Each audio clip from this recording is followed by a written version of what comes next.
Oh, All right. there he is. My Kamala-like filibuster is over. Welcome, Tyler. Sorry about that, folks. I'm back in Delaware, so I'm sort of a little tenuous with the technology. But it is great to be with you on this auspicious first day of the new show with you guys, and I just want to say that I'm so happy to see free speech and free thought rise above the tyrannical hand of our federal leviathan, and that you've been able to pop out of that terrible situation, frankly, which is appalling, and to start anew.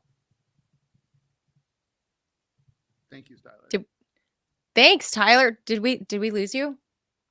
No, I'm here. The audio drop. Oh, there you are. There you are.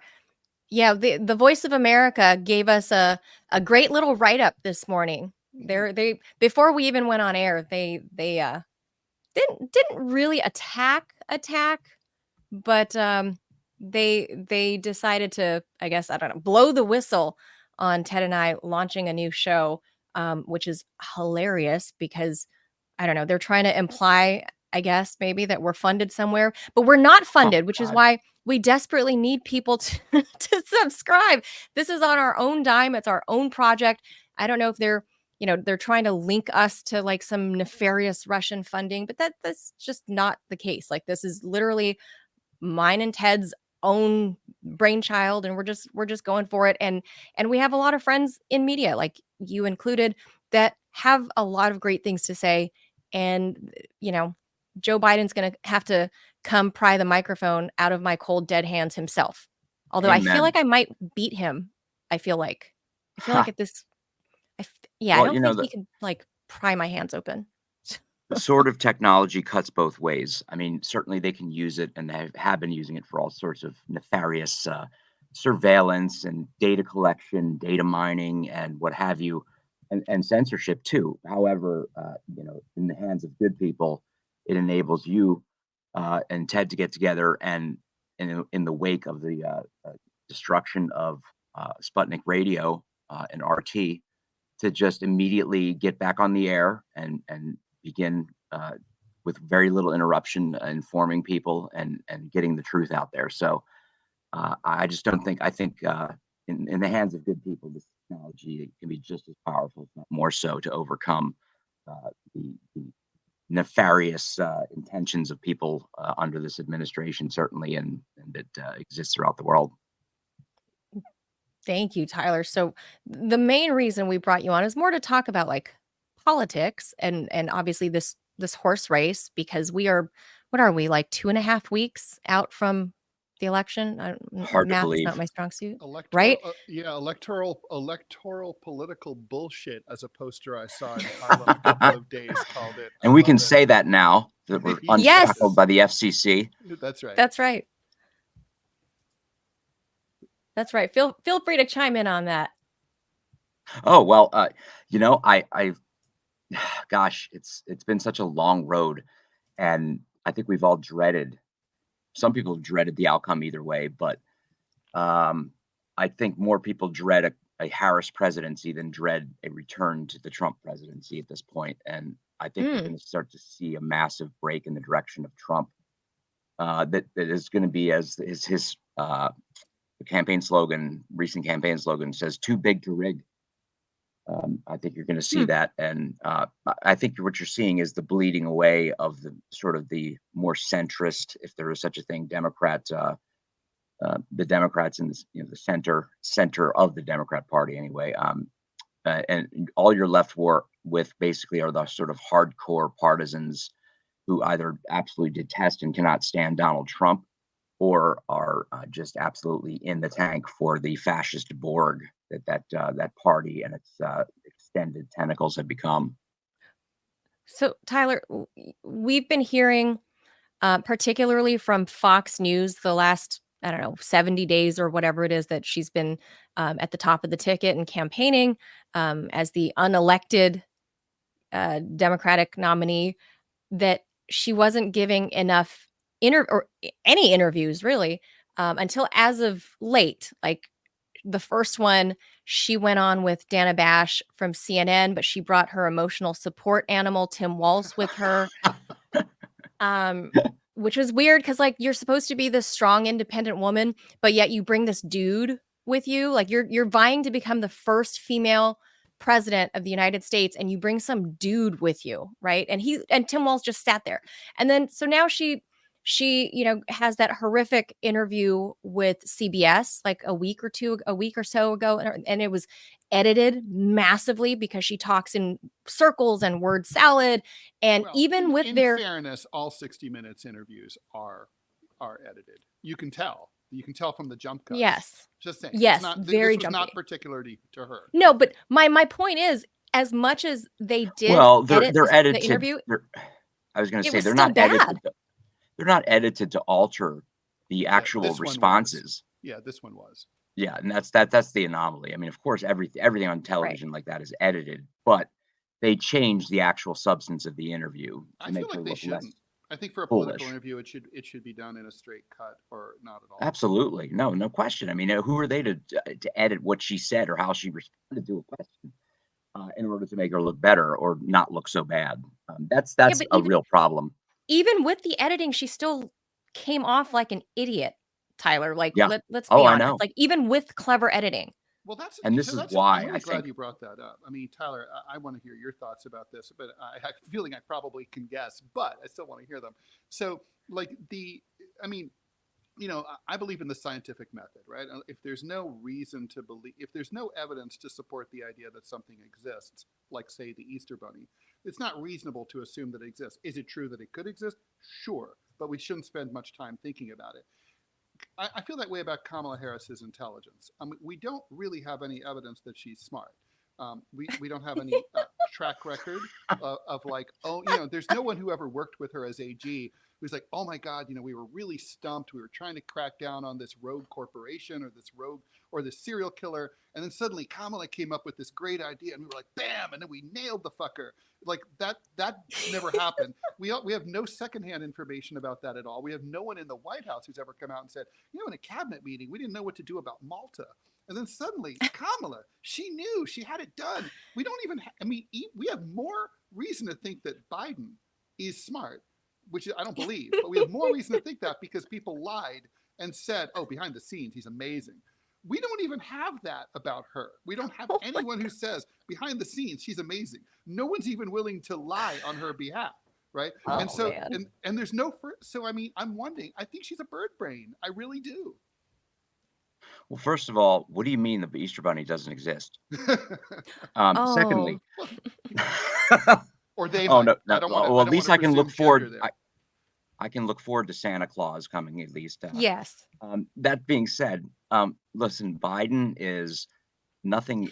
Look, he's not smart, he's not intelligent, but he's clever, and he's always been very wily as a politician. Cunning. In order to yes, to keep himself where he is. In fact, I would the name that to my mythical Biden family sort of expose would have been political animals, in that they have these instincts, and I think you could almost put Harris in that category, although probably more one who had less or fewer, I should say, challenges like say Biden did as just a one in the Washington D.C. I mean, Harris, you're absolutely right. I can't even say she failed her way up because there's not even enough of a record there to say she failed, except other than obviously her work in California as the AG, I think was pretty bad. But she was nothing in terms of being a senator. She was sort of a dud.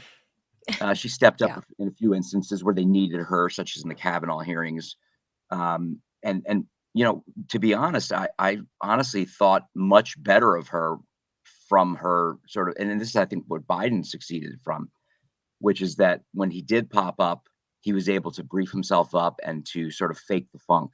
He was able to go on Sunday morning shows and sound like erudite and studied, and he knew all about the Senate judicial confirmation process and about the Constitution. Right. He was a constitutional professor, or that he knew all about Iraq and he knew all about foreign policy and the ABM treaty, and SALT talks, and all this kind of stuff. And but when you really actually sat and talked to him and bored into it, like the man was just he was briefed up well, but he didn't read thoroughly. He didn't study these issues, And it was just on the fly in order to prop himself up or to insinuate himself into a policy debate or situation. And I think Harris did that while she was senator. Otherwise, she stayed, sort of just beneath the radar. And then when she did try to go out into the big time and would have to be extemporaneous, she blew it big time. Other than, of course, bashing Joe Biden, but I mean, she was spit out of the bottom of the Democrat primary process. So you can tell Yeah. that the people obviously she interacted with, she was out there campaigning, did not like her and did not believe she was competent. And Joe Yeah. Biden, though, I think bought himself his assassination insurance, so to speak, or his, his 25th Amendment insurance with Kamala Harris. That's true. Being pushed down the spiral staircase in the West Wing.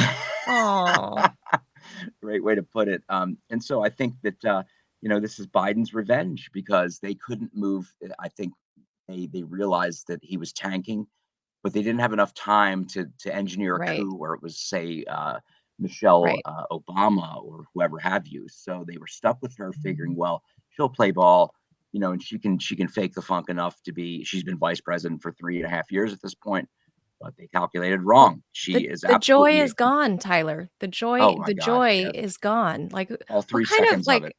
what kind of like slogan is that for a campaign? Like the joy of voting, the joy of like what Well, joy are I'm we glad you brought that up. talking It's about? one for vapid morons. I wanted to, so it's interesting, right? Like all the campaigns are trying to, every campaign, including Trump's, they have some holes, right, in their demographics, their weaknesses. It's inevitable, and they're trying to fill them up, right? So, like, Trump has a woman problem, Harris has a man problem, and Yes. Harris has been Oh man, trying to those deal ads. with her man problem by bringing in, by running these like really corny ads, like Horrible ads. with all the really super hyper butch guys. And I just want to point They out were not that Ted, they were these not are, butch. well, they're Yeah. actors pretending to be butch. Well, And the the guy thing is, sitting on the tailgate, I gotta show that like another day. we'll have Like, to do that. I sit more spread eagle than that guy but also I wanted to say on a parenthetically, tailgate. Like, it's a come on. very homoerotic ad with a lot of homoerotic, like, I give her my full-throated support. No one really says full-throated. God. Just saying. That's Oh like my when I God. think of full-throated, I go straight to 1973 when I saw Deep Throat sneaking into the porn theater. Or throat goat. That's a word, right? So I'm like, so it's very homoerotic. But I mean, the thing that was interesting, and I was trying to figure out exactly why it's a fail. I figured it out. It's making fun of the people, men, that you're trying to get to vote for you. And No, that's not. No, That's that the can't really be. is.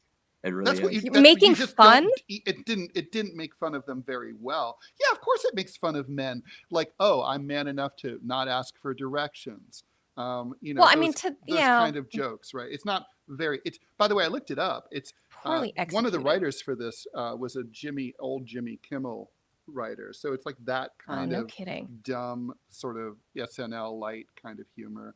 But It's like don't make fun of the people unintentionally you're ironic. trying to vote for. If you're trying to get people to vote for you, just play it straight and just be honest. I have it. I'm just gonna show a quick second of that, if All you right, guys don't awesome. mind. I know Tyler. No. I don't know if you can let see. it go, rock it. Let see it it. go.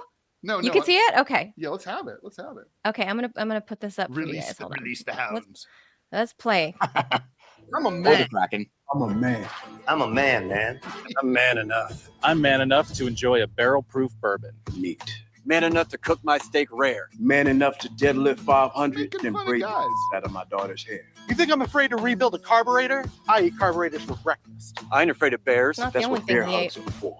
I'll tell you another thing I sure as shit am not afraid of. Women. I'm not afraid of women. I'm not afraid of women. They want to control their bodies? Then you're I not say smart. go for it. They want to use IVF to start a family?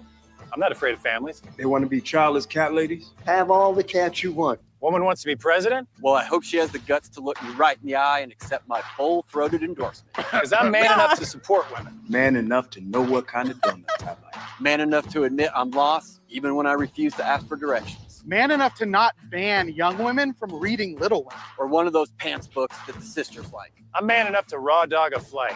It Raw sucks. dog. What? Not worth gay. it. That's I'm not man gay. enough to be emotional in front of my wife. In front of my kids. In front of my horse. I'm man enough to tell you that I cry at Love Actually, Good Will Hunting. West Side Story. That and Predator. And I'm sick of so-called men domineering, belittling, and controlling women just so they can feel more powerful. That's not how my mama raised me. I love women. I love women who support their Belittling and families. domineering Women who decide are not not to have words families. that Women any who take charge. heterosexual male has ever said. Help them win. That's the guy I'm talking about on the tailgate of the truck. Like I swear, like I sit more masculine on the back of a truck than he does, and I True. certainly do not put my arm like in a prom pose without a date. Like that, who sits like that? Who sits like that? This is just a horrible. So This it's is very- why the you joy see- is gone. but it's He's so still going to anti- vote Trump. It's so anti-male. It's so. I mean, it's like. I mean, whoever says I'm tired of men belittling and domineering? Like no man wrote that. Okay, I mean, that's not yeah, possible. that's straight out of Now. It's like. By the way, she's The guy on the who phone says, with Hillary. You just know she is. She's getting a lot Oh, of Hillary sure. advice. Well, how about the Oh, one for guy sure. who says, I'm going to eat a carburetor? I'm like, are you Yul Gibbons? I mean, I said this is not the only thing he ate for breakfast. So- yeah, Full-throated. block in there. Oh God. This is not a reboot of the final countdown. This It is could like not be. totally. This is like Ted and Manila Unchained. Like Unfiltered. this is very different. So Voice Fuck, of America. yeah, I can say that. Thank you, It's a Tyler. Yes, you beautiful can. thing. Yes, you can. Yes, you and can. It's encouraged. Yes, we can. But I mean, so like, Sí se puede. honestly, Harris has a male problem, and if she loses, it's gonna be in part because of that, right? I mean, to me, if I were trying to fill, I would say something along the lines of, I have brothers. I have a stepson. I have the men in my life are super important to me. I adore them. And, women don't get anywhere without men. Men don't get anywhere without women. We're all Americans together. A lot of men and boys are being left behind. The feminization of the educational system. 58% of college students are female. When that was the other way around, that was a problem. And it's still a problem now that it's this way around. And I'm going to be, I'm not going to be a woman president or a president for women. I'm a woman president for all Americans. Why can't you say that? Well, my namesake and distant relative, President Nixon, once said that, you can be hated, you can be loved, but for God's sake, don't be boring. And I would alter that to say you can be hated, you can be loved, but for God's sake, don't be cringe. And I think that will be the hallmark of the Harris campaign when all is said and done. And you cannot do cringy stuff repeatedly. I mean, it's one thing, everybody has a cringe moment, but when you're in that spotlight, but for God's sake, I would say Trump. I don't think I've ever cringed. Well, cringy in the sense of like, this is so banal and sort of hokey. And her campaign has just been one cringe moment after another. I mean, how much can you cringe before it's like it becomes a recoil? And I think that's the problem. And you're absolutely right, Ted. I totally agree with you on if you're going to address a sensitive issue in the sense that it's men. Yeah, it's exactly. The target audience cannot be made to feel like, who are these morons that they're trying to portray as the average guy? And Right. it also frankly speaks down to the audience, the target audience, which is not They're also talking not, down. not They're talking down to us dudes. I mean, by the way, I found it offensive when former President Barack Obama was giving a speech along the same talking point the other day Oh, to yeah. a group of black men, s- where he's like, oh, maybe so you guys so did just a lot of black men. yeah. Yes. So what's wrong with you that you won't vote for a black woman? Okay, so first of all, don't insult the voters. Rule 101 of running an election, right? Like, no, even if the voters are all assholes and stupid, that doesn't matter. You don't treat them that way. They're the customer. The customer is always right. It's not our job to be interested in them, or it's not our job to vote for a woman or a black president. It's their job to make us want to. Tyler? Absolutely. No, I agree. Look, I mean, Yeah. if you're gonna come, it's the most tin-eared, myopic campaign I think I've ever heard. in my life is the Harris campaign. Like, who's running this freak Well, show? it reminds Honestly, me of 2016 Hillary Clinton a lot. It really does. It has a lot of the same vibe. Like, it has. very much. Remember her whole like "I'm with her" thing, and my critique was, um, we're not supposed to be with her. She's supposed to be watching our backs. That's how this works. Donald Trump is better at this. He's far from perfect as a campaigner, but he'll say things like, "I'm your retribution." I'm doing it for you. That's Right. much more powerful and effective rhetoric. It's also divisive. It implies a divide. Look, no, Ted, you're a boy dad. I'm a boy mom. Actually, your cat too, a boy. So That's you're true. a double boy dad. I'm a human boy dad, a boy mom. Am I? Yeah, this is 2024. I can be whatever I want. Okay. Sure. Exactly. So I'm a mom. I have a son, and I look at the statistics and the numbers of how America has begun failing our boys in the system in school, as you pointed out at the top, Ted. And this is not because I love Trump. I'm in favor of Trump. I mean, between the two of them, I think he's slightly better. But how she's catering her campaign specifically towards white liberal women, first of Yes. all, and then secondarily white liberal men, but she really is leaving out, I think, people like me who are, even though it's very unsexy to be this way, that kind of moderate, I'm a little libertarian there, I'm a little liberal here, I'm a little conservative there, but I'm a suburban mom first and foremost, and my son is the most important person in my life. And if you're not outlining a plan to get someone like me to vote for you, to where I can say, you know what, this is going to lead us down a better path for my son to have, a better chance of applying to university and not be discriminated because he, of his race, because he's not a preferred minority, or not discriminate on my son because he is a boy, right? Like he's a biological boy and, remains a boy.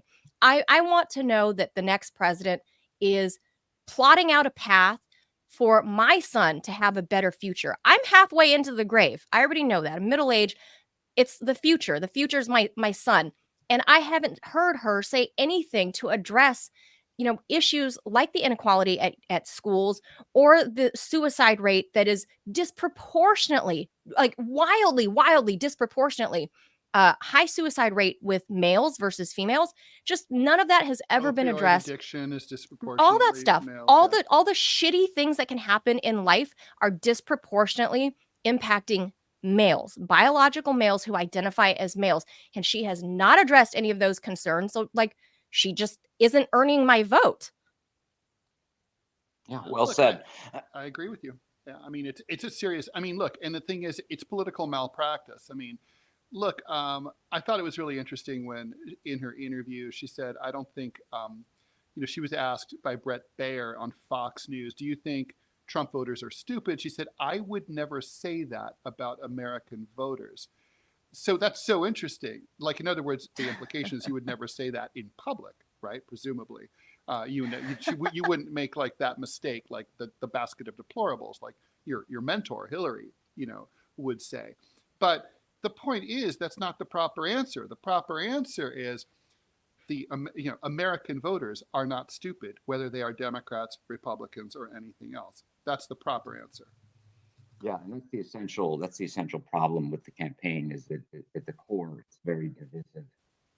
It's playing on these social identity group factors, and it's just, look, cumulatively, as I mentioned the word cringe. If Obama wanted a puppet, as he implied, it really reflects very poorly, not just on Harris, but on sort of the whole establishment, or whoever it be that's backing her. It's because when they see this, when the American public see the full glaring stupidity, frankly, and gosh, just I don't even know, flat-footedness of Harris.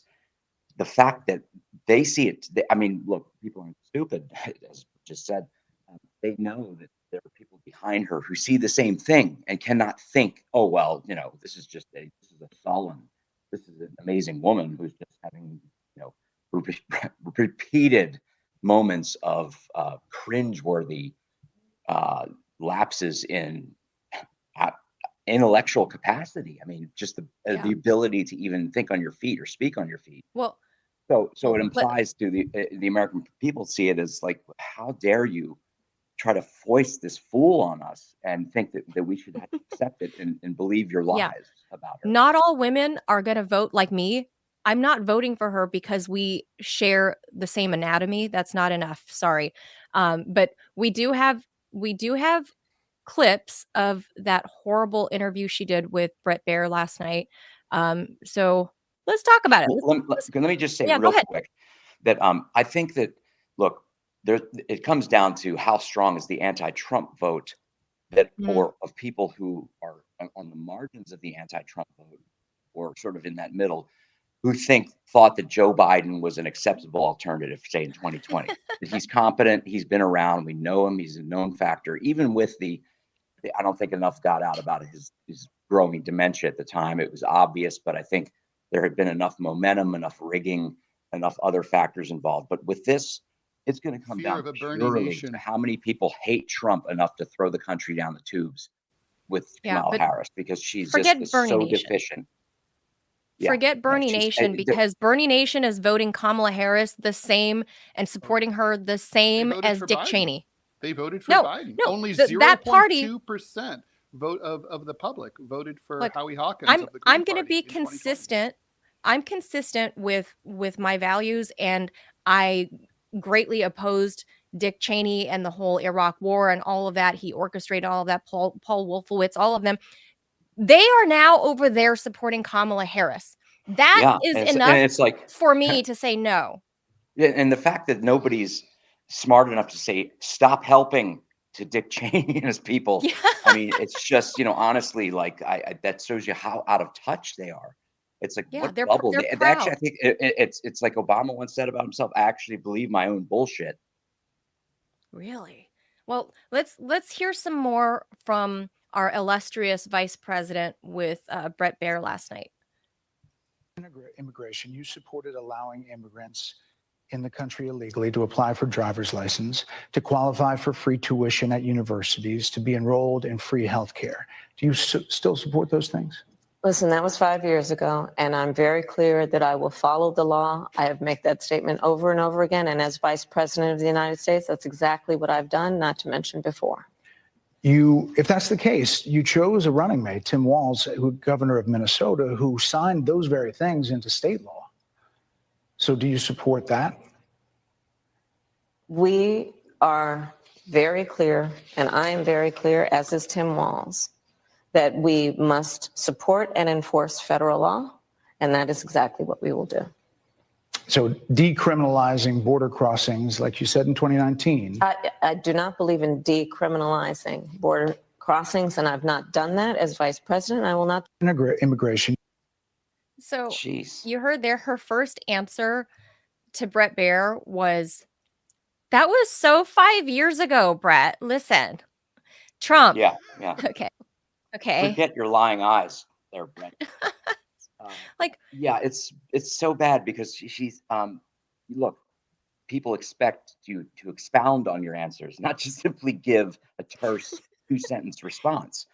And she's trying to make the case that she's to be president, so we expect more. And obviously, I haven't had the pleasure of seeing the whole interview yet, but that didn't bode well for the rest of it. It's such a stupid fucking answer, right? Like, I'll enforce the law as president. Yeah, like no kidding. Presidents I'll live in the White House as president. Right. Presidents make the law. I mean, come on, be serious. And they interpret the law and they decide which ones to enforce and which ones not to enforce. I mean, presidents are the law in many respects. What do you mean? It's like, you don't just come in there. You're not a cop. You're not enforcing the law. Well, she was a prosecutor, right? So she was DA, she was AG. So I think that's her natural inclination. Yeah, but I think every single sentence it depends on what the meaning of is, right? It's like stuff that used to be like ridiculed when he said that. Like, it's iconically ridiculed, back in the 90s. Now that's just normal. That's just every day. And also her body language, just in that interview alone, shows such tentative, almost tense. I mean, the fact that she's got to face an actual Like she's being interviewer from the deposed. other side, from Fox News, who's, Right. he may be on Fox News, but he's certainly he is taken after Trump. I mean, Yeah, no, he's good. I Brett think Baer he's is a very fair. He's a good reporter. Like I see him. Yeah. I He watch is, Fox all yeah. day long, and he's a gentleman too. And he he's very truly is. professional. Yeah, he I mean, is. this He's is a not really Sean Hannity, you know. one of the best reporters out there, who still has objectivity and will ask the hard Mhm. questions of both sides. And she just, I mean, from just that short clip, I mean, she couldn't handle it. It's just, Like it. it's Yeah, really you can see it in scary. her eyes too. Her eyes are very expressive. As a cartoonist, you know, you always try Oh, to figure really? out a way to get into, a face, and her face is all about her eyes. You know, and when Mm. she's happy, they're like laughing, dancing eyes. There, when And she she's almost sounded miserable, a little bit sedated at the beginning of yeah, her that's true. talk. She does sound a little tired, a little Tipsy, flat. tipsy, perhaps. Yeah, there's all those rumors. You know, I don't know that like she enjoys She her talks glass about of falling out of wine. So do I. coconut trees and stuff. So, She washes down her Xanax with Smirnoff, or maybe I don't. Belvedere. I think I she's just don't not that know. smart. I really Well, seriously think that's it. I mean, these are all. I look at all of these interviews. You know, she looks at them as like a threat. You can see it in her face. yeah, I would that's view true. every single like hard question as an As an opportunity. opportunity, Yeah. absolutely. And so does Yeah. Donald Trump. If you saw him Oh, with sparring in the, like the if you black watch journalist. the Economic Club of Chicago Mm. sit down he gave, I mean, Detroit, no? every time I think, well, how could he possibly impress me more? He does. I mean, and I'm not saying that as a partisan. I'm like, this man really knows what he's talking. I mean, he has a sort of just a force that you think if Well, he's actually dealing with foreign leaders and adversaries, like this is the guy you want to be he's like not arguing, afraid. negotiating. That's for sure. Yeah, yeah, and No. He's not afraid. he sticks to that position in a way that's it's Although not he is that he's afraid to debate. inflexible. He doesn't want another debate. Oh, and that's right. that He's is a hiding real out mistake. with That 3 is a rallies a day. mistake. It's a Yeah, mistake, just though. He I should mean, do another it's debate. right. Now, I think Well, they should do a town hall Oh, I agree with well, that. here's the thing. Here's the thing. He said, "I'll do another debate," and he offered it. He said, together. with Fox News, and they That's fair. refused. They said, "No way." Right. They want another rigged That's situation. Right. And That's if fair. and there is actual footage out there now of her talking into her earrings. I don't know if you've seen this. You know, there was No. suggestions that those pearl earrings, which happen to exactly match This is a product. repetition of like the sort of story about George W. Bush during one of his debates where he had Yes, a I know. Well, that mysterious was square lump on his shoulder. well, Oh, yeah, but I yeah. mean, it wasn't like he had something that was visible that you could identify as being Mhm. exactly the same style of a product that made specifically as Bluetooth earpieces with pearls and that. And then she's, Mm. if you haven't seen the video, it's her talking into, she's literally on her ear talking to someone at the other end of the whatever. Huh. I have to go look that up now. I haven't seen that. But let's listen to one more. I got one more of Kamala before we move over to Charlemagne the God, because I mean, I guess now she's doing her interviews, but you know, this God, she's just not good at them. Uh here we go. Look. Exhausted of Brett. More than People 70% are of people exhausted. tell the country Wow, is on the that's good wrong at it. track. They say the country is on the wrong track. If it's on the wrong track, that track follows 3.5 years of you being vice president and President Biden being president. That is what they're saying, 79% of them. Why are they saying that? If you're turning the page, you've been in office for 3.5 years. And Donald Trump has been running for office. Oh no. But you've been the person Come holding on, the office. Come on. Madam You Vice and I President. both know what I'm talking about. You and I both know what I'm I talking I actually don't. about. What are you talking about? What I'm talking about is that over the last decade, But you're people the have lever of become, power. but listen, over the last decade, it is clear to me, and certainly the Republicans who are on stage with me, exhausted of Brett. More than People 70%. are Like that one was my favorite soundbite because That's so weird. he says, you know, pretty much 8 out of 10 Americans say the country's going down the wrong track. You've been VP for 3.5 years. How do you respond to that? Well, Trump has been running for like 10 years for office. What? Again, Like again, there's a what good kind of answer to answer that is that? question. If I'm Kamala Harris, I say, listen, when we came in, we were the country was still reeling from a pandemic. It took us a good year or two to start to dig out of it. Many people are still terribly traumatized. We're dealing with the economic results of that pandemic. We have very high prices. So it's no surprise whatsoever that the American people are not feeling happy. We take, the bus. Harry Truman said the buck stops here. That buck was with Joe Biden. I was his vice president. I support him. But when I become president, I'm going to get to work on day one and work on these problems. But that's, remember, that's the Tyler, solution. That's the solution. Well, I don't remember, understand Tyler, why they can't. Why she just look, can't guys, say that. she was on The View. I think it was The View or one of the other shows, like shows geared towards ladies. And they asked her if she would change anything from the last, Biden's administration. And she was like, no. So what And you're it's not telling us what's is it's more scary. of the same. Although she did say yesterday that she was going to, she would be her presidency would not be a continuation of Biden's presidency. So I want to give her credit, Of course, it's interesting because I think she didn't say that because she doesn't really believe there should be changes. It's because she couldn't think of anything. She's that flat-footed. Yeah. I mean, she's that slow on the uptake, and it's just and again, there's a solution to that. And when you notice when she gets started this, you could say Biden started this, but he didn't finish it. And I'll get to things take time. I'll finish it. There's lots of ways to massage this.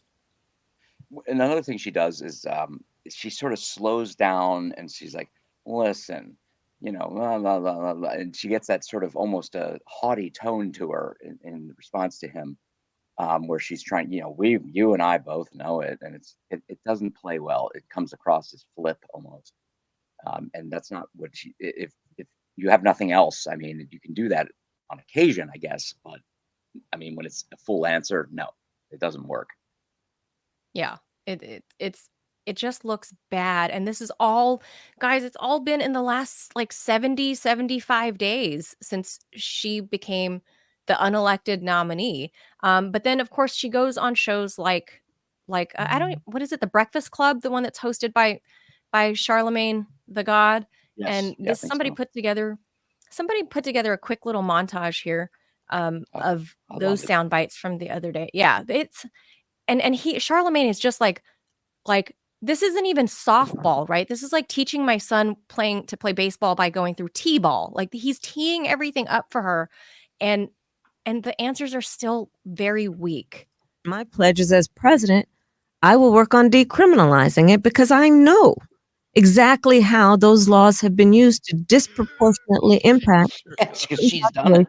and specifically she sure does. Black men. Public defenders who are around those days will tell you I was the most progressive prosecutor in California on marijuana cases and would not send people to jail for simple possession of weed. And as vice president, have been a champion for bringing marijuana down on the schedule. So instead of it being ranked up there with heroin, we bring it down. My pledge is as instead of being ranked up there with heroin. Bring it. Really? Oh, Vice president. Bring it. You We're can all see speechless. that she's very different. Like just looking at her eyes, her face, her mannerisms, she's very different when she is on shows like The Breakfast Club or on shows like The View, where she knows it's not hostile territory. They're going to lob little softballs at her and not push back on her because they already support her. It's friendly territory. And she knows that. But to a lot of Californians who lived, I mean, I was a grown ass adult in my 30s when she became AG, and I lived in downtown LA. I knew a lot of people who were impacted by effectively the continually modified 3 strikes law, which was, I think, Prop 36. That's again back on the ballot this year. When she was AG, she exploited what was left of the old Prop 36 to do exactly what she just said she didn't do. She did exactly that. And then she went after truant mothers who were disproportionately. yes, disproportionately women of color who are working like 2 or 3 jobs, who, kids cut class. Kids cut class, especially when you get to high school. But, she went after those women because when you're a prosecutor at the local district attorney's office, as you know, Tyler, you're a lawyer, that every win for the DA, every low-hanging fruit win is still a win. And you want that, like, for your weird scorecard. And that's what she did when she was DA, she was the prosecutor, she was the attorney general. That's exactly what she did for years. And then she got swooped up and became the senator from California. So, for her to go on the Breakfast Club with no pushback, none on her record, that is bullshit, because Californians like me, we know better. She has the worst prosecutorial impulses. If you've, I mean, look, I have real problems with prosecutors for what reasons you just sort of laid out, which is that they view everything as, putting notches in their gun belt. Everything has to be a victory. It's not a matter of, well, justice has to be done ultimately. And in her case, I don't know if you saw the clip of her saying, it was years ago, he says, I could, with the wave of a pen, essentially ruin somebody's life or put them in serious jeopardy, at least for a period of time until the charges are dropped. And that is such a warped view of the law and of role of the prosecutor and of the relative, the power that you're operating with when you're a prosecutor, which carries just as much, in my opinion, a duty and an obligation to justice than it does the powers that you wield with the wave of a pen. I mean, it was really chilling, actually, that she has such a distorted view of the justice system as being sort of an arbitrary, these are just powers that the person, whoever holds the office, wield to their own liking and for their own ends and to someone else's destruction and of innocent people. And the fact that she's obviously lying about her record it's all so worse than cringy. It's chilling, really. I mean, when she's not being cringe, she's chilling, in my opinion. But we'll see. Yeah, I mean, 2.5 weeks, guys. I'm actually afraid. I'm actually afraid this year.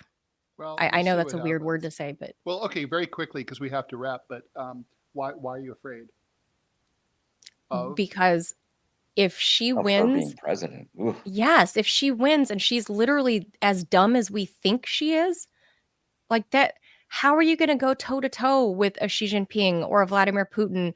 Or, I mean, like, she's a war hawk, as is the rest of her party. That's terrifying, because that's going to lead us to World War III. But then I guess I won't have to worry about my son not getting into college because he's, not the right color or not the right gender. I won't have to worry about it because I live within, the blast zone of the White House. So, Yeah, what she so says there's is that. that Problem solved. what she Yes. says that the most aggressive forces of things like war, censorship, totalitarian treatment of the population, racial division are all going to be in At the in convention. the catbird seat, right, in overdrive. At the convention, And Tyler, in her she'll do speech. nothing. Yeah, she has nothing in her in terms of a moral sense to stop any of it, much The less moral the strength. compass is broken. The moral compass is broken I there, think it's a and judgment issue. Californians have even more. known that. It's a Californians have known judgment that for a absolutely. long time. Don't be No, provoking. Don't be provoking. I mean, you know what? The job number, they always say that the number one job of the president of the United States is to protect the American people. I would say the corollary to that is don't start wars, and any wars that exist, end them and bring them down for a soft landing if you can. Well, I mean, George Washington said that, as well as JFK. He did it in a more 20th century And there's only one terminology. candidate who's saying such things in this race, and it's not her. Well, there's two. There's Jill Stein too. Well, yes. I mean, Tyler Nixon, thank you for joining us on our very first time. Thank here you, Tyler. on the It's always TMI, fun. Ted Manila Information Show. A lot of information, right, Tyler? Lots of absolutely. And I'm honored to have been your first guest, and I hope you'll have me back again. And we were honored And to I have hope you, and we next look forward time- to speaking to you again soon. Next time when you're on with us, I hope you're at your home. So, because you have a cool little studio set up at your home studio, I would love to have you on the screen with us, because I think a lot of listeners have heard your voice for a long time, but they don't actually know what you look like. So next time. I bet he looks We'll like make it. he looks like one of those guys in the Kamala ad. Oh my God, that's Yeah, awful. the Yule Gibbons carburetor. All right, guys. Tyler. Thank you so much Thank for you, joining Tyler. us. Tyler Nixon is an Army infantry veteran, counselor at law, constitutionalist, advocate, writer, technologist, critical historian, extremist in the defense of liberty. And introduce our guest and what we're talking about. Yeah. Good morning, everybody. Okay, so we're flipping the show a little backwards than we would ordinarily do it, compared to the one show that we had so far. So I think the viewers who have followed Ted and I in our careers, I think you're familiar with this particular person. I'm going to pop him up on screen and then we'll introduce him properly here. Let me make sure I got all my boxes just right because, it's a new show and we have a lot of kinks to still work out. All right, right there. That's Professor Glenn Deason at the University of Oslo. He's a professor of political science and history there. His newest book is out now. It is called The Ukraine War and the Eurasian World Order. Professor, thank you so much for joining us. Oh, my pleasure. Yeah, thanks for the invitation. So we're going to talk to you about something a little different than we would ordinarily pick your brain about. In this case, let's start with your personal experience very recently and very publicly with YouTube censorship of your channel. What happened? What did they tell you? And we know you're back now, but what was that process? No, it was it was quite interesting actually because I'm actually writing a book on censorship and in the digital space. I've written previously. What if they censor it? Sorry? What if they censor it? Well, this was the interesting part because I've written other books on related topics, and then with the rise of these digital platforms, and it ended up with them canceling my YouTube channel, which was quite surprising because there was I had no warnings at all, but suddenly they just deleted the channel without any warnings, and the reason for such an abrupt reaction was what they called severe and repeated hate speech, which I thought was very strange because usually the people I interview are people like Jeffrey Sachs or Jack Matlock, Chas Freeman. Yeah, I never heard anyone uttering any words of hate at all. So this was severe and repeated was a surprise. And eventually I received another email saying after some complaints and possibly some external influence, I got another email saying, "Oh no, there's no hate at all."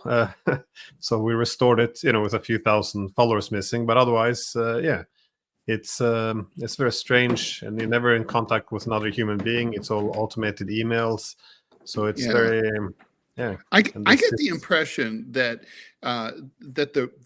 that the default mode of companies like YouTube and many others is if they get a flag, it's automatically, or maybe more than one flag of a post, the content is automatically deleted and pending review or pending some kind of appeal, and then maybe somewhere a human being in like Singapore looks at it and they try to figure out whether or not really it's valid, and then maybe you get restored. It's not a really good system. I mean, we kind of think of due process, and there's just nothing even approximating it. You're guilty and innocent. Yeah. Well, that's the thing. You can't really complain. You get one appeal, which you can send into YouTube, and then you get another automated reply. No, we reviewed it again, within the next 2 minutes, and it has been decided that it's permanently closed. So it's very frustrating, especially for people who rely on it for their work. So it is the new public square, and there's not much you can do to complain. There's no day in court. There's no, you can't explain yourself. It's very frustrating. It's Kafkaesque. Kafka is on trial. He doesn't know why. Yeah, no, well, this is literally what happened. So I really could not understand. Well, I had one suspicion. That is, I had the last guest I had on, or one of the last two at least, was Alexander Dugin, and I know he's has some books and all banned in the United States. I think it's mainly for his views on the Ukraine war, but again, our conversation was mostly about the the challenges of modernity. So his views on why the pre-modern should not be left behind. So we never mentioned the war or Ukraine or anything like this in the entire talk. So, but it could be merely that his name popped up and then they delete the whole channel. So doesn't make it any better, to be honest. But I got to ask you, I mean, since you're over in Norway, how do Norwegians view what's happening in the US in terms of the various censorship? I'm sure it's out there in the media. Are you guys experiencing the same thing within your own society, within your own civilization? Is it very different than what's happening here in the US right now? Well, in Europe, there's no separate or independent digital ecosystem. So whatever digital platforms used in the United States is the exact same ones we use here, only that the decision making here would be even further away. But there is discussion about this rise of these digital giants and the power they have. But otherwise, the Europeans appear to be very much supportive, at least the European governments, of the idea of content moderation, as they say, and deplatforming, having not just right of speech, but responsibility of speech, all of these kind of slogans. So a good example would be the EU's, what we call him, the censorship czar. I think his official title is something different. It's but anyways, he actually sent an email to a letter to Elon Musk before he was interviewing Donald Trump, because they suspected there might be hate speech and there might be disinformation. So they asked him not to even post the interview live. So a way of censoring before it happens. So it kind of shows the direction we're going. So a lot of the EU leaders, at least, they seem to be applauding the decision to censor. Is that across all political parties, across the whole spectrum, that you're noticing in Europe, or is it one party more so than the other or others? Well, it tends to be the incumbents, the people currently in power, but you have people on the left and the right usually who contest some of this. And as in all other areas, be it security, economy, or free speech, you see as the political center continues to ignore what the public wants, it creates a vacuum which is filled by people on the left and right. Not some of them are good, some of them are not great, but nonetheless, this is the general direction you're going, as people often feel that the political elites as well as the media begin to distance themselves a bit too far from the public. Centrism and reasonable are usually equated in discourse in the mainstream corporate media in the West, right? And that's kind of like what you see here, right? Like, same thing in the United States, of course, obviously. It's centrist Democrats, corporate Democrats, and centrist corporate Republicans who are in favor of controlling speech. And then, it's so funny because then the left and the right, which are portrayed as extreme, are actually, when it comes to free speech, far more reasonable. Yeah, we have this phenomenon now, which is the radical center, in which the people actually in power, but they tend to push very extreme policy. If you look at the Germans, for example, they call the far left and the far right, which is everyone from Sarah Wagenknecht to AfD. They're the extreme on the left and right, but they're the ones pushing for peace. They're the one pushing for supporting national industry and supporting free speech, while the radical center effectively, they do the exact opposite. They don't want to talk about peace. They're criminalizing diplomacy. They're not following their national interests, see their industries collapsing, and of course being very gung-ho on censorship. So like Annalena Baerbock. I just want to add, there's a lot of course, a lot of reasons. Yeah, since she kind of embodies the radical center ideal, but it's things are going the wrong direction. But it's you can't keep going like this forever, and this is why they see now the opposition rising in the polls, but they're not ready to give up on power yet. So when you look in France, for example, the party coming in third, which is Macron, they still demand the right to rule, while in Germany, the main opposition, AfD, they're considering whether or not they should ban it. So there's an effort to prevent new reality from asserting itself, but it's just going to make the backlash come so much harder when it eventually breaks through. So what do you think is the motivation of these like militant moderates gone wild? Is this just naked self-interest? Or do they actually believe that there is a danger to their societies from what they call misinformation or disinformation? You know, is it just a put on to try to maintain control in their own prerogatives, or do they really think that a gullible public is being suckered by lies, and that they are the benevolent arbiters who will be able to prevent those lies from spreading?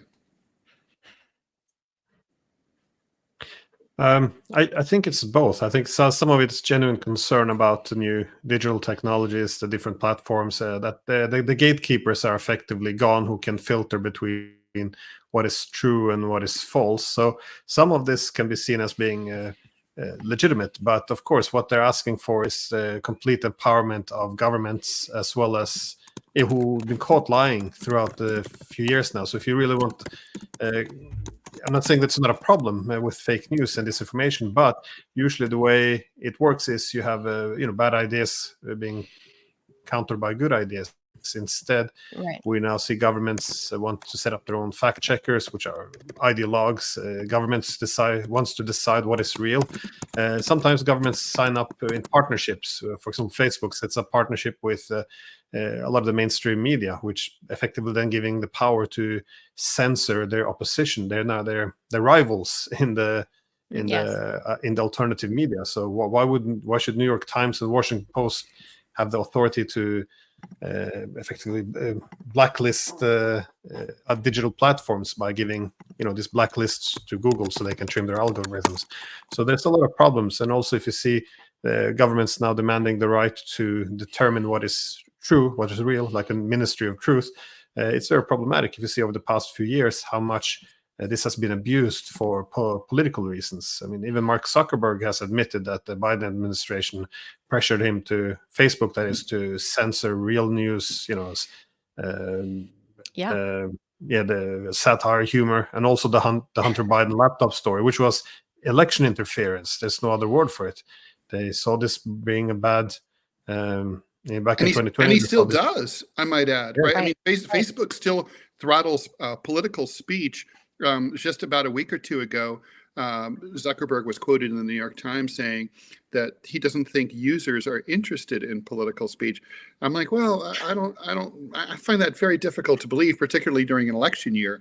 He lives in a different world, Ted. He actually has a bunker, a multi-million-dollar bunker being built in Hawaii. So he lives in a different world, surrounded by different people. So I don't think he's a very I hope it's like normal person. Dr. No, like with the awesome window with the sharks swimming by. I mean, the thing is though, he's like, and as a political cartoonist, my Facebook feed, I'll put a political cartoon up on Facebook that would have gone viral on X. But on Facebook, it'll get like 3 likes, right? Then I post something about my cat, I get like 1,000 likes. So you can tell. I mean, look, he's a great looking cat, but still. Well, once they find out he's a Russian blue, it's over. That's true. If you hashtag Russian I blue. don't let them know that. I call him a Ukrainian blue. Oh, okay. That might help. Yes, Yeah. for safety purposes, so you're not, demoted on the. And I don't want him to be droned. But this leads us to the next topic, is that, and I think this is tangentially all related because of the Ukrainian war. And Glenn, earlier this year we started seeing American mainstream media such as the, what do they call it? It's not the breakfast show, but it's Charlemagne the God is the. Oh yeah. Mika Brzezinski, Morning Joe, and Morning Joe, and Joe Scarborough. Even they were starting to pull back their rhetoric on Ukraine winning, and they started I felt like telling the truth about what was happening on the ground. But here we are 9 months later from the new year, or 10 months later at this point. And again, we're seeing a new surge of this American mainstream media going back to their old rhetoric of saying Ukraine's going to come through at the end. And now we're starting to see, coincidentally, a lot of censorship and this latest round of sanctions by the Biden-Harris administration, specifically towards mine and Ted's old employers, right? We had the effective closure of RT Productions here again, as well as Sputnik this time. This was announced September 13th, and the language was quite nebulous, and it just all encompassing. Anything can be considered, aiding and abetting the Russians. Is Oh, not and by the way, paraphrasing, no but assertion in the case of Sputnik of any violation of American law. No claim right. of any violation of American law, much less any evidence of it. I Literally, mean, the U.S. government does not say that Sputnik did anything wrong. They're just right, but shutting it down. that's the point of the sanctions. I mean, if you read through them on state.gov, they specifically do not qualify their language. They Mhm. specifically leave it broad so that way they can just accuse anybody and every entity of, quote, helping the Russian Federation. It could be anything. And what's particularly terrifying is, like, our former boss over there, he told me that he wanted to hire an attorney. I mean, of course, I have to say, I told him to do this 5 years ago, but he wanted to hire an attorney to fight this. Look, the First Amendment protects all media outlets in the United States, or supposedly does, against direct U.S. government censorship, which is what this is, including foreign outlets, right? But CBC, BBC, etc. They did not, but now with this happening, I guess he waited a little too late, and now he can't even hire attorneys because the bank accounts are frozen, right? Right. So there's no way, attorneys don't work for free, for the most part. So not for this kind of case. So I Maybe mean, spilled hot coffee all over himself, sure, but not for this. this is effectively censorship by way of sanctions, right? A kind of a workaround, because we are American citizens and we have freedom of speech, but they can say they're not censoring us, but these are sanctions placed on business entities based in Moscow. Why would the Biden-Harris administration do this in the 11th hour as Biden is about to sunset and retire, and who knows what's going to happen in 2.5 weeks? Why would the Biden administration take this final swipe at Russia by basically eliminating American jobs? And by the way, in a really, I gotta say, what I don't understand is why they were so scared of RT and Sputnik, considering that the viewership was infinitesimal. I mean, very, very. I mean, it's not like it had broad access. It probably could have done better if it had been better promoted. But I mean, it was a blip. I mean, it wasn't moving many. Yeah, what are they? Even Why if it do was this all then? Why are propaganda they? all the time, it wasn't propagandizing many people.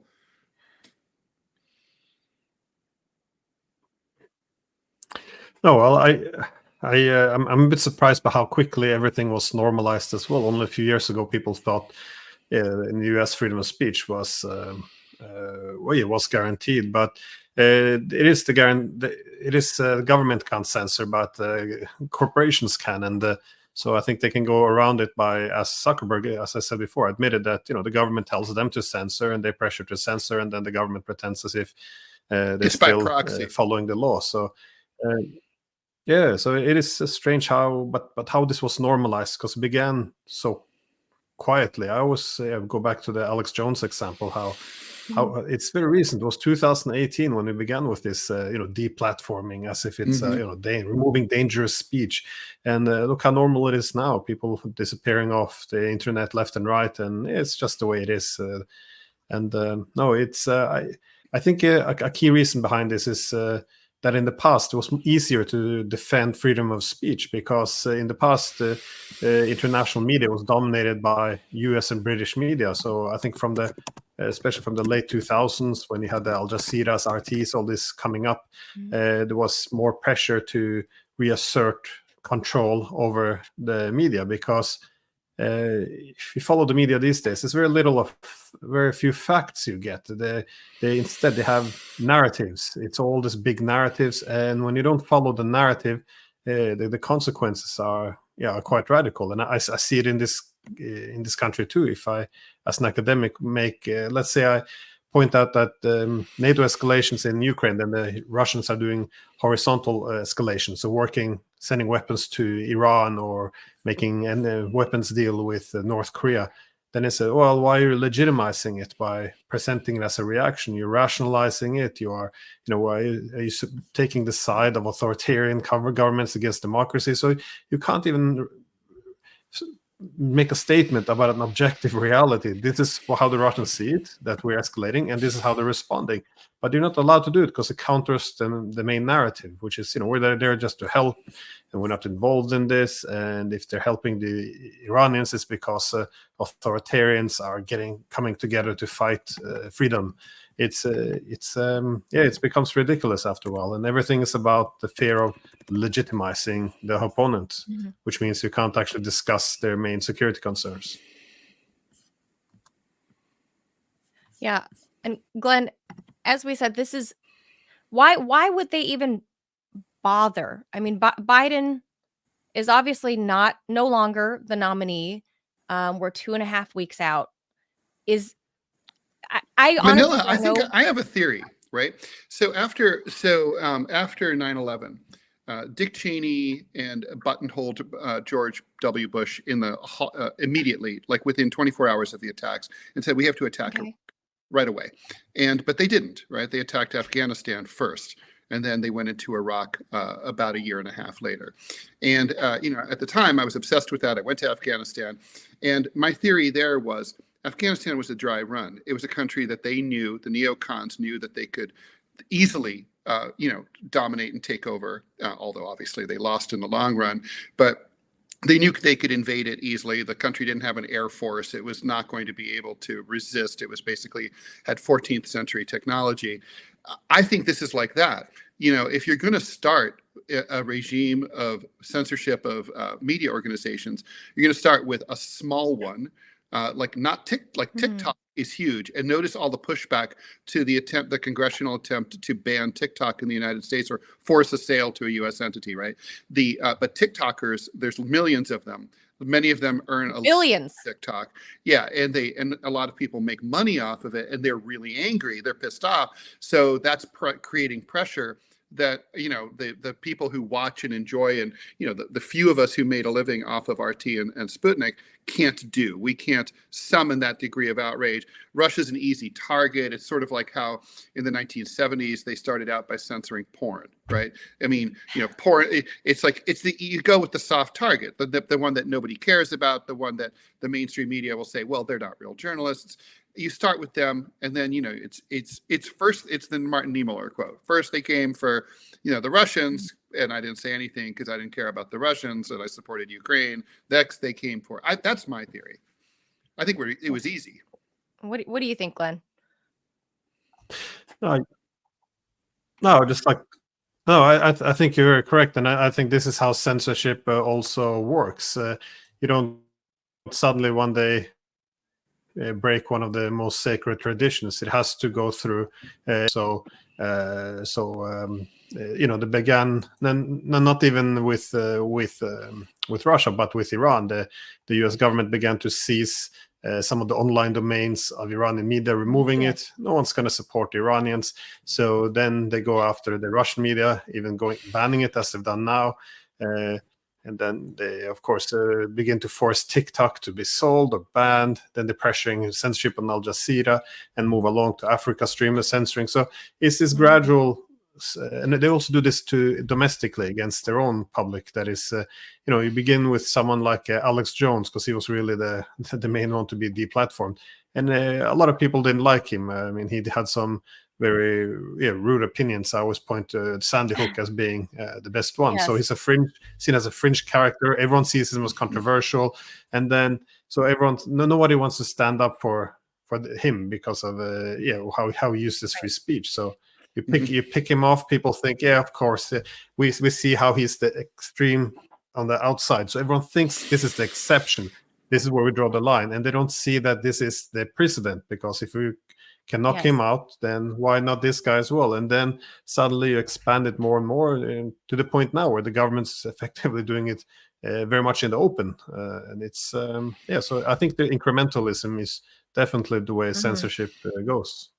Well, I mean, Julian Assange is a prime example, right? I mean, for the last 15 years or so that he's been in hot water. I mean, thankfully he's free now. But again, hardly anybody really spoke out for pushing for his freedom, right? And doing what he did was truly, exemplary journalism.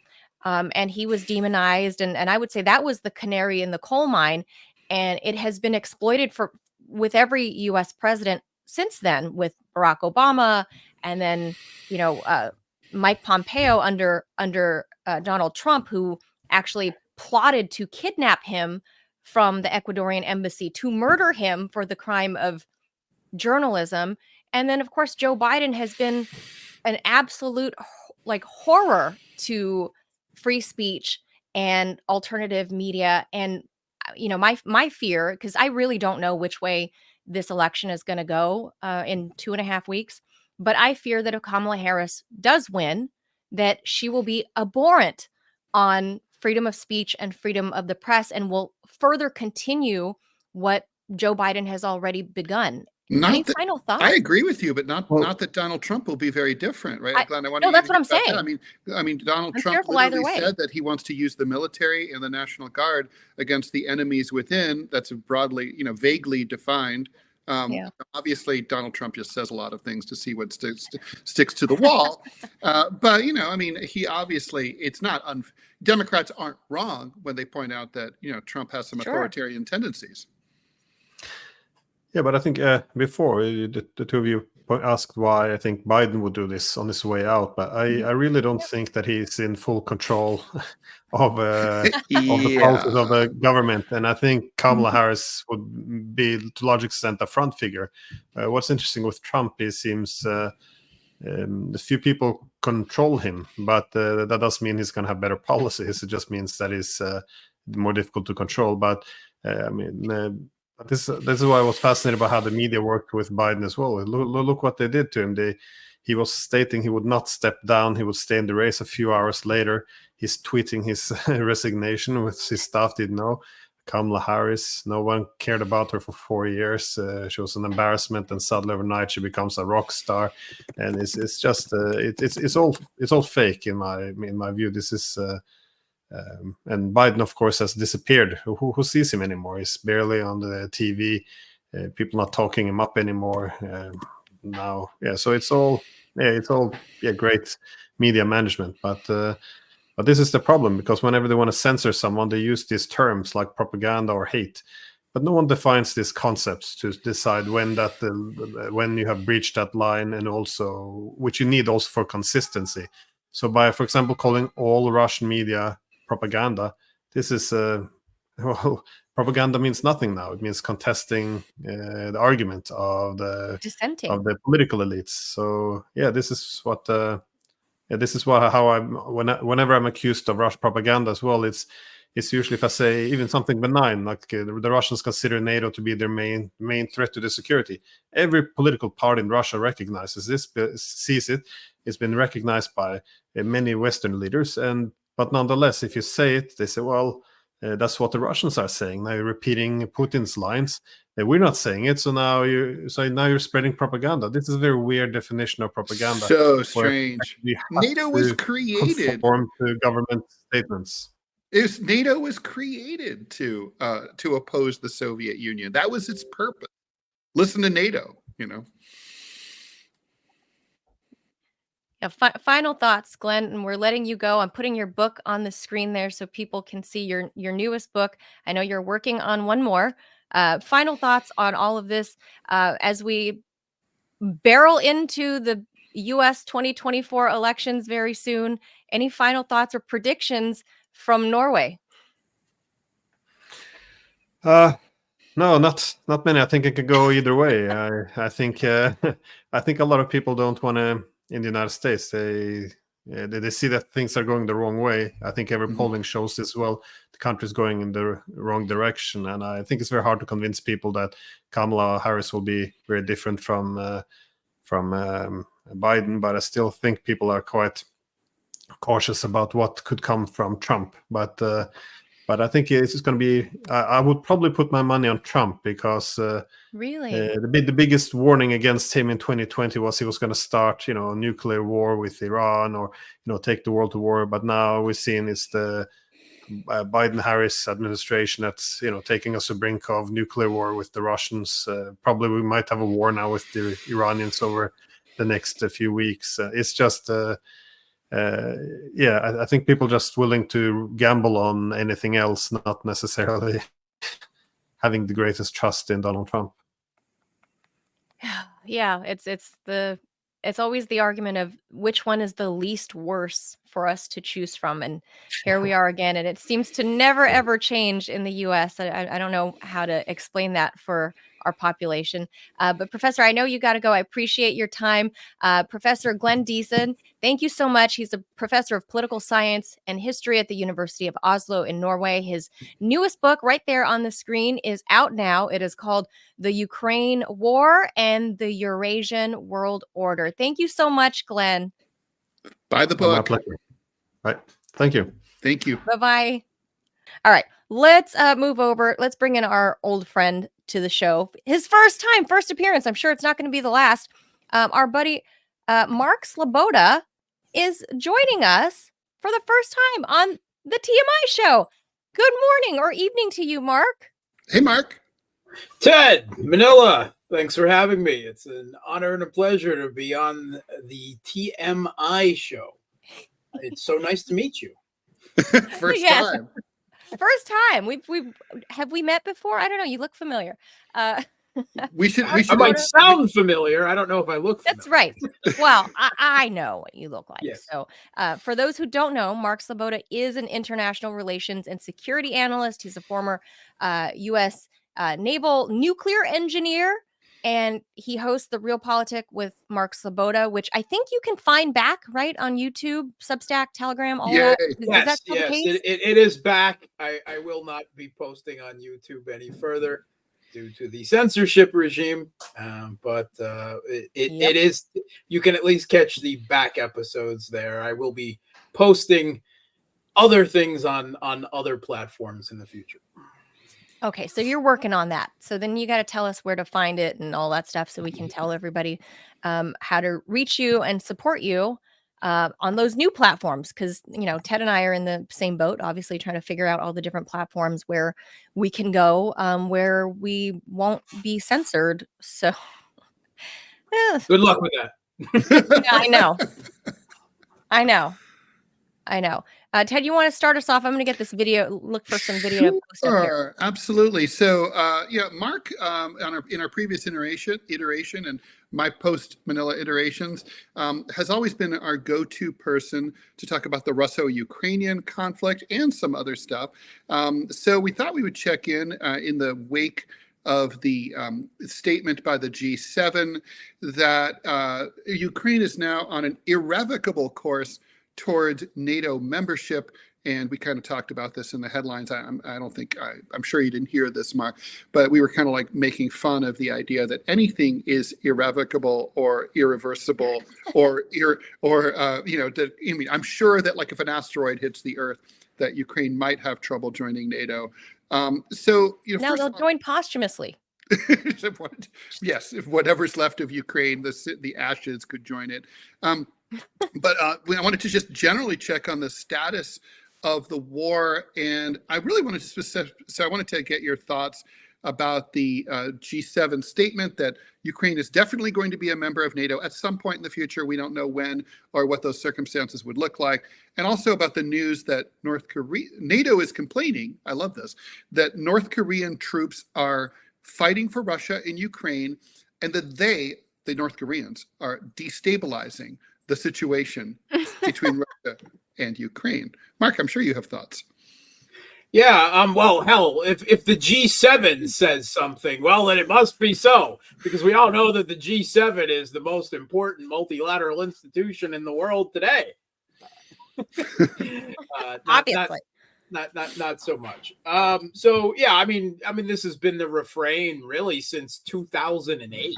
I mean, back that far, when in Budapest at a NATO summit, it was declared that Ukraine and Georgia would one day become members of NATO. And when polls at the time in Ukraine showed the majority of the population had absolutely no interest in NATO, but you know, they were going to be made to want to join NATO one way or another. So I mean, they can talk all they want, but you know, saying so isn't going to make it so. And this is obviously still going to be settled on the battlefield, however long it takes to do that. And there, it has to be said that the conditions are looking increasingly bleak. We have had comments in the British media where, off the record, right, anonymous British military are saying that the Kiev regime's military is close to defeat. Certainly in the Donbass, that is certainly in the Donbass, and they look unable to hold Russian forces to do anything more than slow them down anywhere else. And you're going to hear, I think, within the next 3 months, a succession of these final redoubts in the Donbass, like Selidova, Chasiv Yar, Pokrovsk, Krahova, Toretsk, Seversk fall one after the other, because Russia's not assaulting one of them right now. Russia is storming all of them at the same time. And they look set to possibly begin a new offensive of their own from the south in the Zaporozhye region within the next month. That is a distinct possibility from the buildup of forces and the artillery preparation and diversion and reconnaissance groups activity that we've seen there. So if only wishing and PR statements like Ukraine will join NATO actually won a conflict, well, then it would have been won long ago by the West, but it doesn't. Mark, we got a viewer question for you. Adrian asks about Odessa and Kherson City, and how does Russia cross the Dnieper on pontoon bridges? Yeah. Okay. So I do not see an amphibious assault on Kherson City. Did you say Nazi? No, I wouldn't say that. Particularly not if you're saying this on YouTube, because you put that word together with Ukraine and there goes your channel. Yeah, I do not see a contested amphibious crossing of the Dnieper any point in the near future. I don't think that Kherson City is in Russia's priority list right now. I think that they will continue to operate on the east side of the Dnieper, that they will clean up Donbass, probably. Mark, would the lack of it being a priority for this to capture the city be in part due to the logistical challenge of having to feed and take care of a major urban center? That is a concern, right? But that at this point, while Russia is still fighting a war of attrition, there are two caveats. In order to pursue that war of attrition, increasingly it has to take more Kiev regime territory, whether that's their primary goal or not. And up until this point in the conflict, it hasn't been. But at the end of this conflict, the very minimum Russian goals, territorially wise, include all of the Donbass, Kherson, and Zaporozhye. And it has to be remembered that Russia did control Kherson City up until the fall of 2022, when they withdrew from it. So I don't think it's so much the logistical about supporting the civilian population of the city. I think it's logistical and the losses that would be incurred in a Dnieper River crossing. I think right now with the big breakthrough that occurred at Avdiivka and now all the way through to Pokrovsk in the Kiev regime's defensive lines that they built up there over a decade of civil conflict in the country before Russia intervened, that Russia wants to finish the Donbass. It wants to bring that conflict to a close. And the way things are set now, Russia should, I believe, secure all of the Donbass, if the pace stays constant by next summer. How big is the Dnieper River? It's a significant river, right? It's not something that can be crossed by troops and vehicles really anywhere. They can't ford the river. They can't ford the river. Yeah, they can't ford it, and even pontoon bridges across the Dnieper are a significant engineering challenge. Right, it's not like rivers in the Donbass region, like the Oskol or something, that can be easily pontooned. It's quite more significant than that. It may come at some point in this conflict, and to get to Odessa, right? That is first Kherson City, and then Nikolaev, and only then Odessa.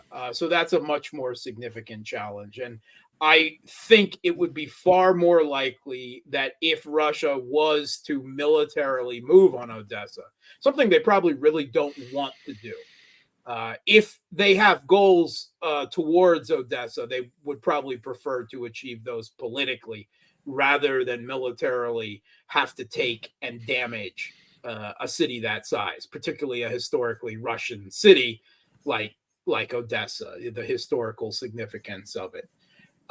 So I think Odessa is much later in this conflict, and hopefully it doesn't have to be settled militarily, but that may happen. But then Russia is more than likely to come to Odessa from the north after having already crossed the Dnieper in other locations, much like the Soviet Union did when they ejected Nazi Germany and their Western Ukrainian fascist allies in World War II from Odessa, rather than some type of amphibious or contested crossing of the Dnieper.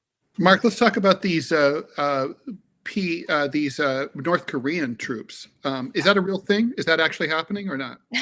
No, it's not. It's not. And I'm curious, did you say that NATO was complaining about that, or is that comments from the Kiev regime? Because NATO is complaining. NATO. Okay. Yes. All right. So as of late last week, the last time I heard of it, no one in the West had actually, backed this statements up. They were just ignoring it. No official government sources. So no, I do not believe that there are North Korean troops involved in the conflict.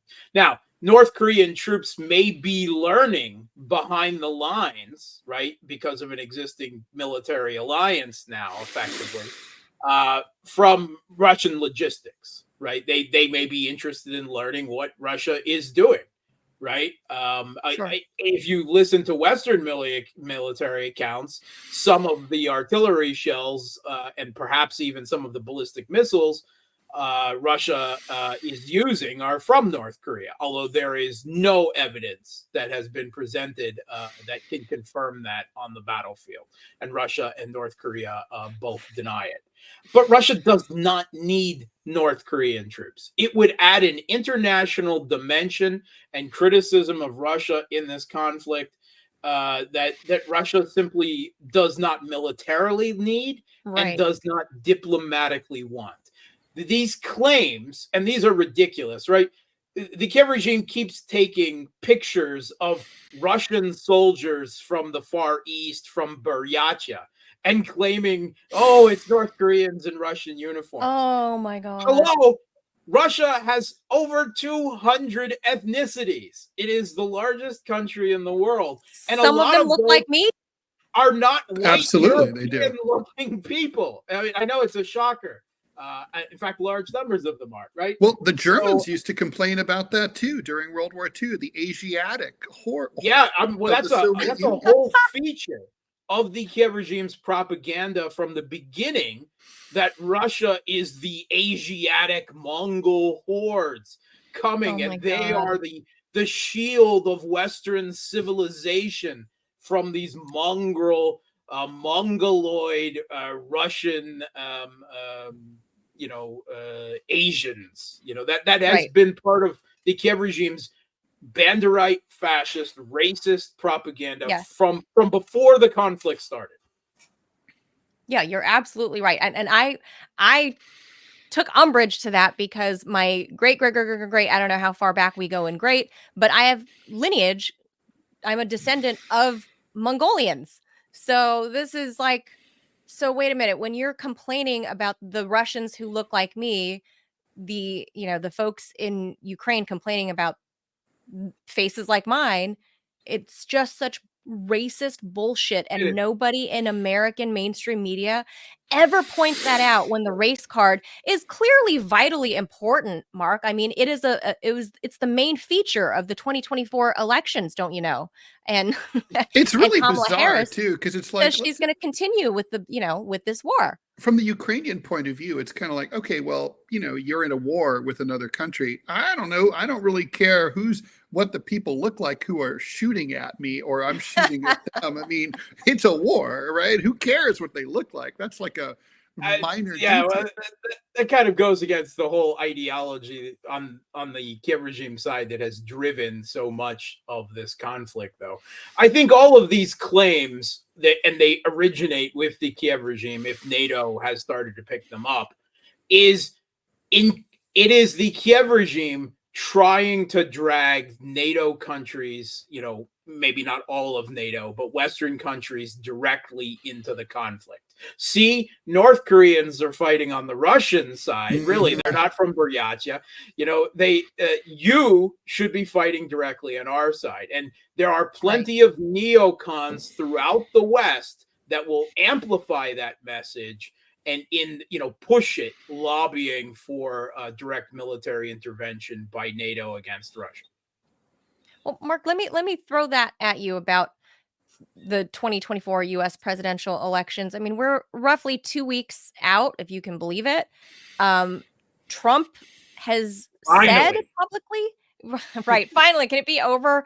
I'm just sick of Americans talking about the election, to be perfectly honest. Talk about, I mean, I live it. I'm in DC, right? I mean, I'm just like right in the thick of it. But Trump says he's going to end it immediately. It wouldn't have ever started, blah, blah, blah. He's getting a lot of blowback about that, but he's the only one talking about ending the conflict. Harris has vowed to continue military and financial support for Ukraine and NATO. And she talked about in her acceptance speech at the Democratic National Convention, where she literally used the language to say that the US military is going to be the deadliest, most lethal fighting force in the US or in the world, and we're going to continue to back all of our friends around the world. What is your read being overseas now, living abroad? When you look over here and these two front runner candidates, it's one of these two that's going to win. How are people in Russia looking at what's happening and who might win? Okay, I don't actually think people in Russia are too concerned about the U.S. election. I mean, really? No, it doesn't Americans make any difference have to them, a belief that everyone in the world is waiting with bated breath to find out who wins the newest U.S. election. And, we don't really care. Mark, would that be different if the two candidates differed dramatically on Russia-Ukraine policy? No, I don't think so. First of all, because no one believes anything a U.S. politician said. Donald Trump just said over the weekend that he told Putin he would bomb the center of Moscow, right? And the Russian, Medvedev, the former Russian president and prime minister, and the Russian presidential spokesman just rolled their eyes and like, sure, he did. Yeah, he said that. All right. They have said outright, that statements like this are just part of campaign rhetoric. But the truth is that Russia has, endured a Trump presidency before. And Trump campaigned on a policy of improving relations with Russia. It was the one consistent foreign policy position that he campaigned on.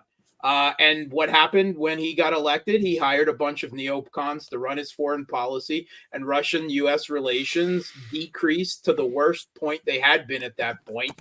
He enacted hundreds of sanctions against Russia, and according to him, at least, he started already arming the Kiev regime with offensive U.S. military equipment even back then. So the official Russian government position on the U.S. election is that whoever's elected, it won't change U.S. foreign policy towards Russia or the conflict in Ukraine at all.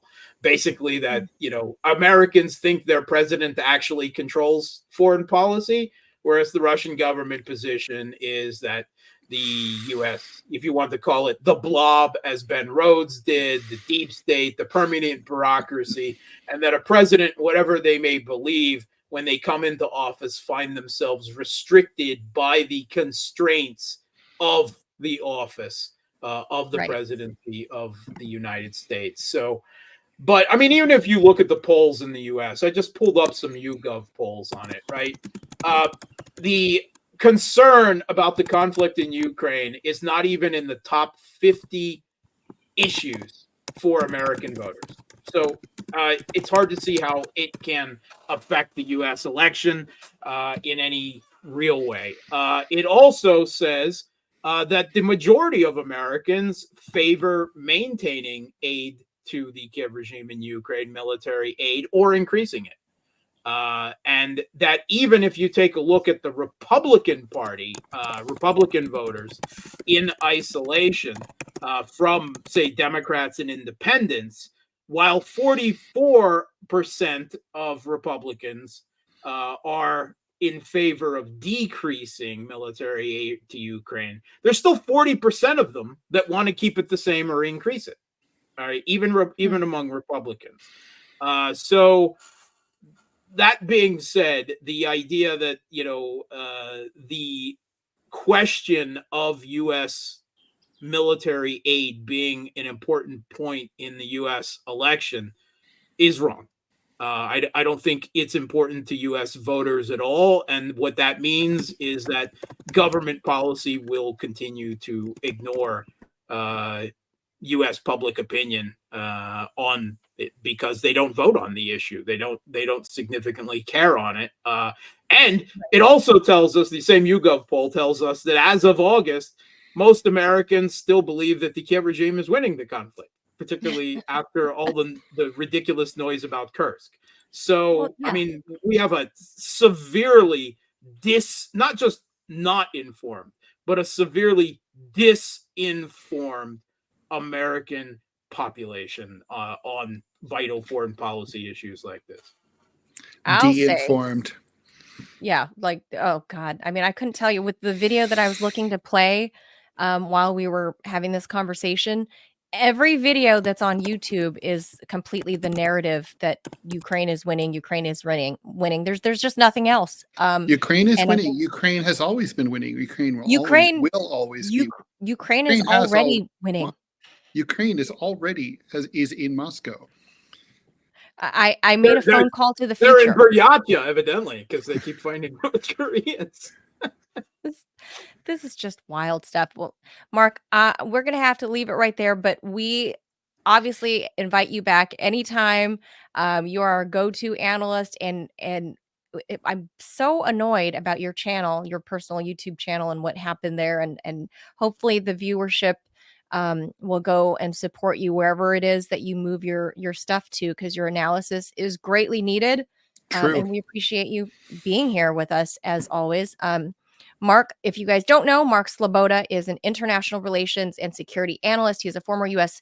Naval nuclear engineer, and he is the host of The Real Politic with Mark Sloboda, which you can find the archives of on YouTube, and find him on Substack and Telegram. Mark Sloboda, our buddy, thank you so much for carving out some Thank time you, for Mark. us. Thank you. And it's so great to see you two together again. Oh, it's good to Thanks, be back Mark. together, and it's great to see you too. Cheers. Bye-bye.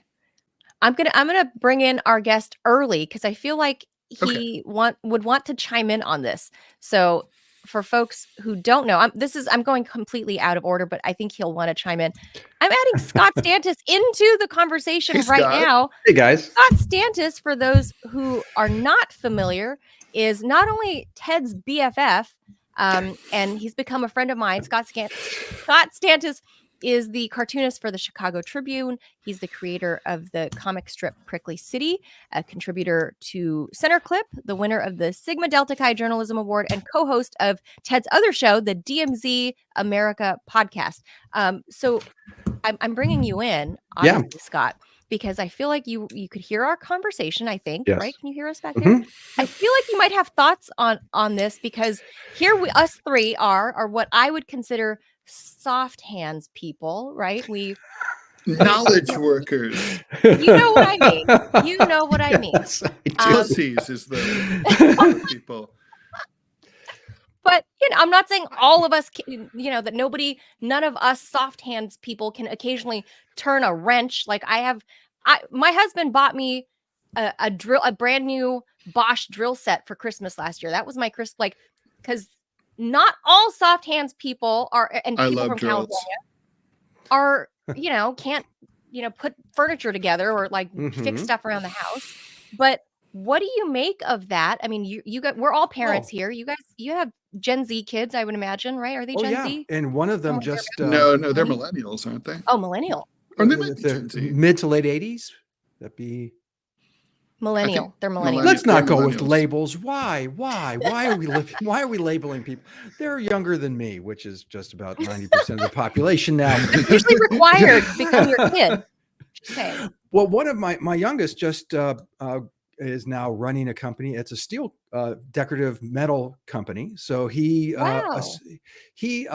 didn't graduate from college. Neither did his father, me. I actually was thrown out of college. That's another story for another time.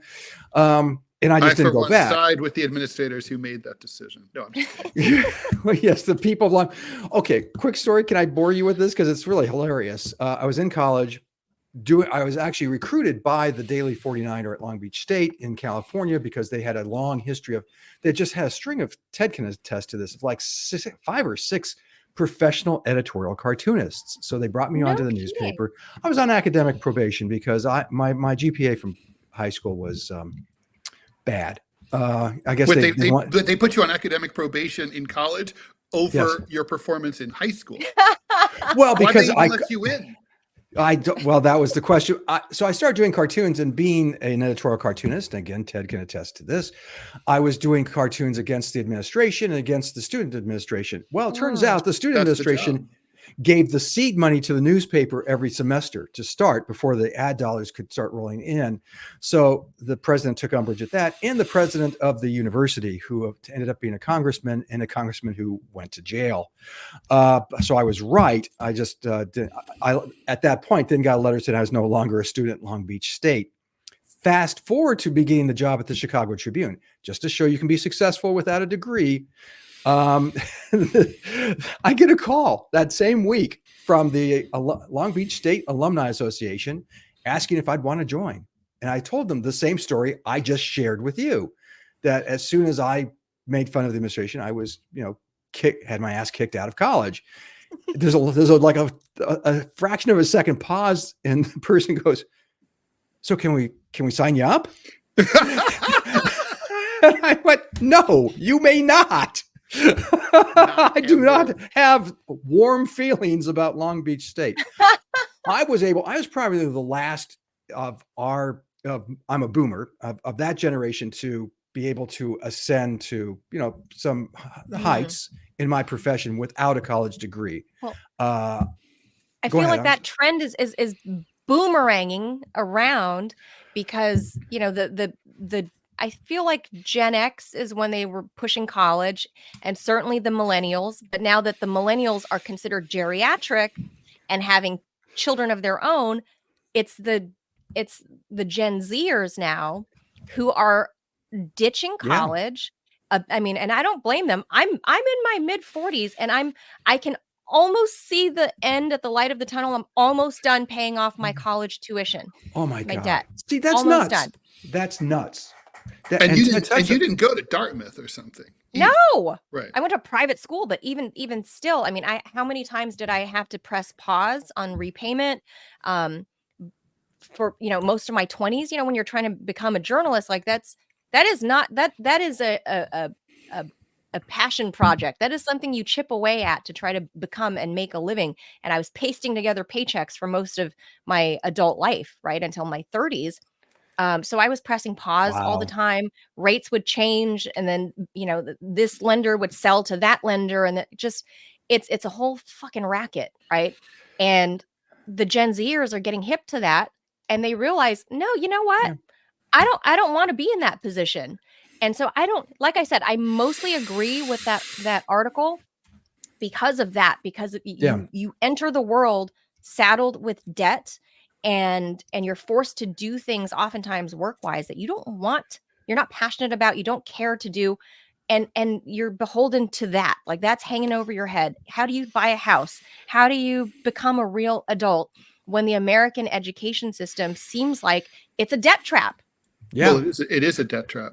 No question. And by the way, getting a job, let's say as a plumber or as a heating and cooling person, or any of those jobs that Ted rightfully says AI can't take over. That's number one. Number two is your work-life balance.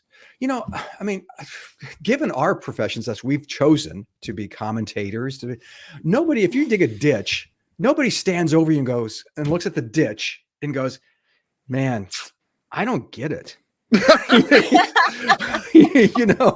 Nobody, if you rewire a house, nobody looks at the fuse box and goes, man, that's not funny. It's just so there's also that work-life balance where you can make a good living. You're not being threatened by technology in the sense of you're doing something people really value. Yes. I mean, like Yes. when I remember when I bought my last house, the very first day that I moved in, I plugged in the microwave and a flame shot out of the wall. This indicated to me perhaps the wiring could have been better. And I called up an electrician from the Yellow Pages, the states the story. And, and he came right out. And let me tell you, when the flames were no longer shooting out of the wall, I was very pleased. And yes. I think very, very kindly of him in a way that I don't think of, say, other political cartoonists. Yeah, there's just I would applaud anybody who did that. I mean, the worst major in my view is social worker. And stay with me on this, because social workers do. Careful, my dad was a social worker. No, social workers do God's work, and Yes. it's a calling more than it is, and that's where they get those guys the He was degree. screwed. Oh yeah, it's first of all they demand that you have a master's. Right. Really? Yes, we were And that poor, and my dad. Yeah, we were the working poor. Where my dad was. It's incredible debt, and My dad had to get a master's and the degree. income sucks. All of it. He not only because they were immigrants here in the 70s, right? The whatever the board you have to go through to get your license or whatever, they said they invalidated his education, his prior education, and said you have to take some other undergraduate stuff and then go to a master's program. Yeah. So he did all of that, worked multiple shit jobs to try to pay for college, and he had a kid, he had a wife, and they're immigrants, mind you. And then he finally became a social worker to make shit pay. He has all this education to make shit pay, and the stress of having to help, communities, right? This is, and in his case, it was war refugee communities in Long Beach.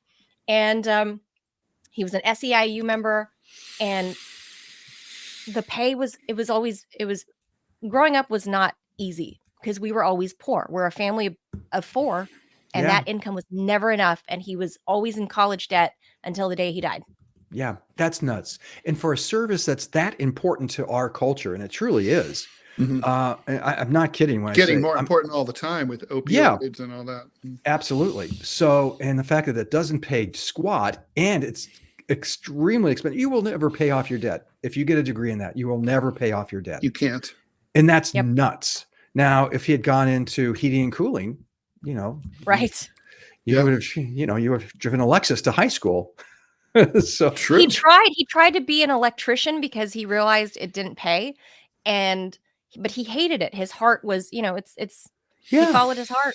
He like you said, it's God's work, and that's you have to go with what you like doing. I mean, I think if there's going to be any money, it's going to follow from that. I mean, my first shot at college was as an engineering major, and look, they thought I was a math. I know it's absurd, right? But they thought I was a math genius, and I mean, they had good reason to think that. Let's just say, based on my grades, the classes I took, and my SATs. But I didn't like it. I didn't like the kids that I worked with. I didn't like the prospect of any job that I could possibly get. I didn't care about the work. So of course, it just wasn't going to work out. So it was like that whole thing where it's like, not only is it too hard, I also don't care. Well, by the way, it's to that point. First off, I was a pre-law major in college because God knows America needs another lawyer. but I was. Everybody loves those. Oh golly, yeah. There's no jokes about that profession. But and so going home and telling my mom when I discovered editorial cartooning, Mom, I'm not going to be a lawyer. I'm going to be a cartoonist. She loved that. You have to do what you love, and to the point of your father. I mean, that is, he did what he was called to do, and that's remarkable. So, should you have to pay for the rest of your life for doing what you like doing? I like Ted was in banking. Could you imagine Ted as a banker today? It'd be funny. Yeah, I think it'd be. Yeah, one of these days I'm going to dig up my old the annual report that I have, where I was photographed, in my suit and tie in front of the. I worked at Morgan Stanley shit. for a little bit, Scott. So I was technically a bankster for a little bit, and I did not fit in. Let's just say that. The American has changed. Also, that's the other thing. It used to be. There were aspects about it that I liked when I started it. It was a staid business. It was a boring business. It was quiet. That you just studied up and looked for subtle little opportunities, and then it became a go gangbusters, crazy. That's when I entered big stealing. Big Short kind of place. That's when I entered the world. And just to finish my point is that a recent survey from the American Medical Association, I believe it was about 4 or 5 years ago, over 60%. This is 60% of doctors who were surveyed hate their jobs. Wish they didn't do it. Well, but think about it. I've had those doctors. Yeah, 12 years. Look at that. I mean, 12 years of school. You go into it, and then you're trapped. A, you have the debt, and B, you're also, frankly, living a lifestyle that's pretty nice because you're presuming that you went to a line of medicine that pays well. But could you imagine being trapped? I mean, Ted and I mean, as editorial cartoonists, we lived the life that we wanted to lead, and it was awesome. There's something to be said for that. My mother would have disagreed and thought that I should have finished that law degree, but mine too. But oh, could you imagine? Could you imagine being a lawyer today? Could you imagine that for a moment? What your life would be like right now? Oh yeah, I would be coked out and on my 5th marriage. I mean, I'm pretty confident that's how my life would have gone. That's very true. I could only do it if I were the last of the crusading left-wing lawyers. Like Clarence Darrow? Clarence Darrow or William Constable, someone like that. No. If I could do that, then, maybe. But even though you're spending having been involved in lawsuits, it's like when you see that, the best quote, it's a cliche, but it's a cliche for a reason, right? Like we don't have we don't have a justice system, we have a legal system. And it's really true. I mean, it's like the obsession with all of the, with all the precedents. Like, well, if it's never been, a lot of it makes no sense at all. It's like, well, if there's a precedent, that matches your case, you'll probably win. But the thing is, like, how do precedents get made? Well, someone has to decide, we're going to make this decision even though there's no precedent, but that probably won't be for you if there's no precedent for you. So it's kind of like, well, what decides it? I don't know. God decides. It's very weird. Or a judge who just, you know, that's like I just said, God. Here's another topic for you guys. Chicago. Well, Scott, I know you're not in Chicago, but you are the cartoonist at the Chicago Tribune. All about Chicago. So Chicago has once again been named the nation's rattiest city, according to Orkin, the pest control company whose employees drive around in vans with giant bugs on the roof. Chicago. By the way, is that's a job I would love to have, just for the van. I'm just for the van. I mean, in fact, I may buy one of those vans and just drive around with a big bug on the roof. Because I mean, how cool are you?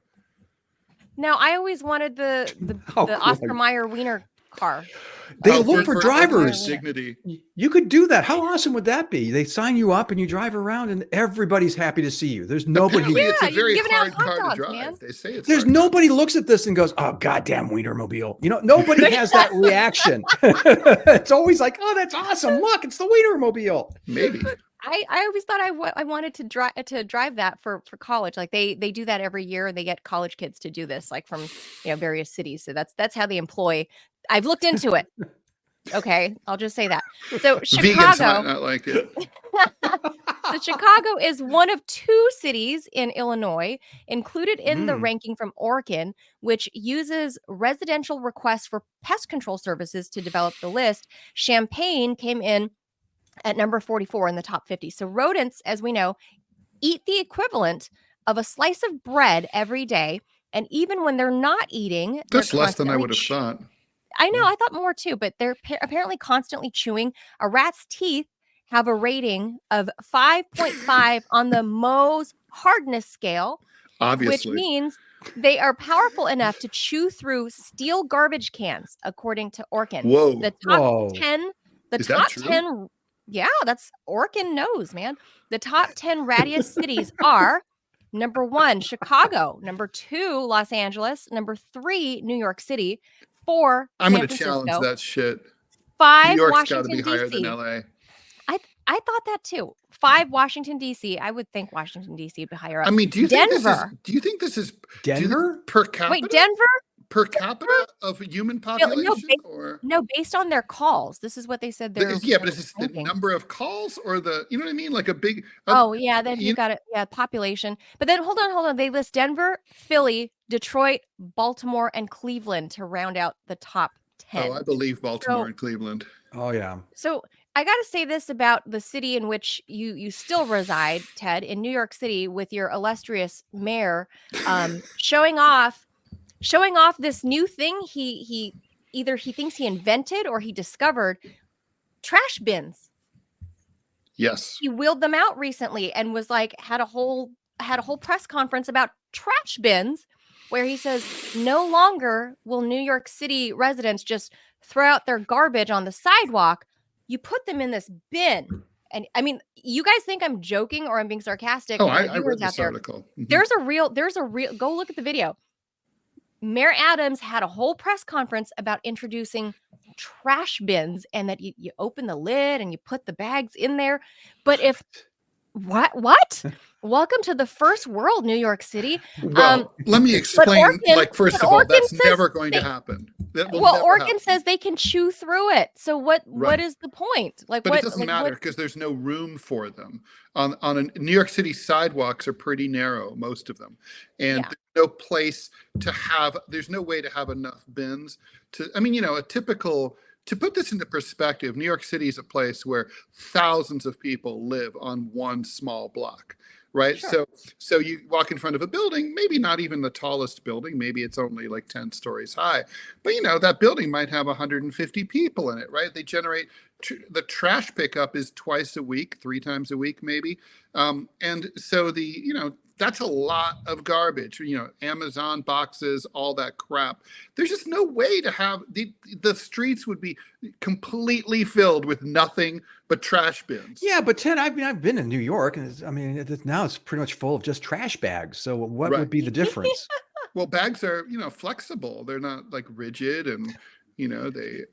The other thing that we have is we have homeless people who open all the bags and go through them to recover all of the bottles and cans that are returnable and try to get them the nickels for those from the deposits. So unless you locked those bins, I don't see how and then you'd have to provide a lock to the key to the sanitation department for each and every. This is completely impractical. It's never going to happen. It's cute. Yeah. It's not going to happen.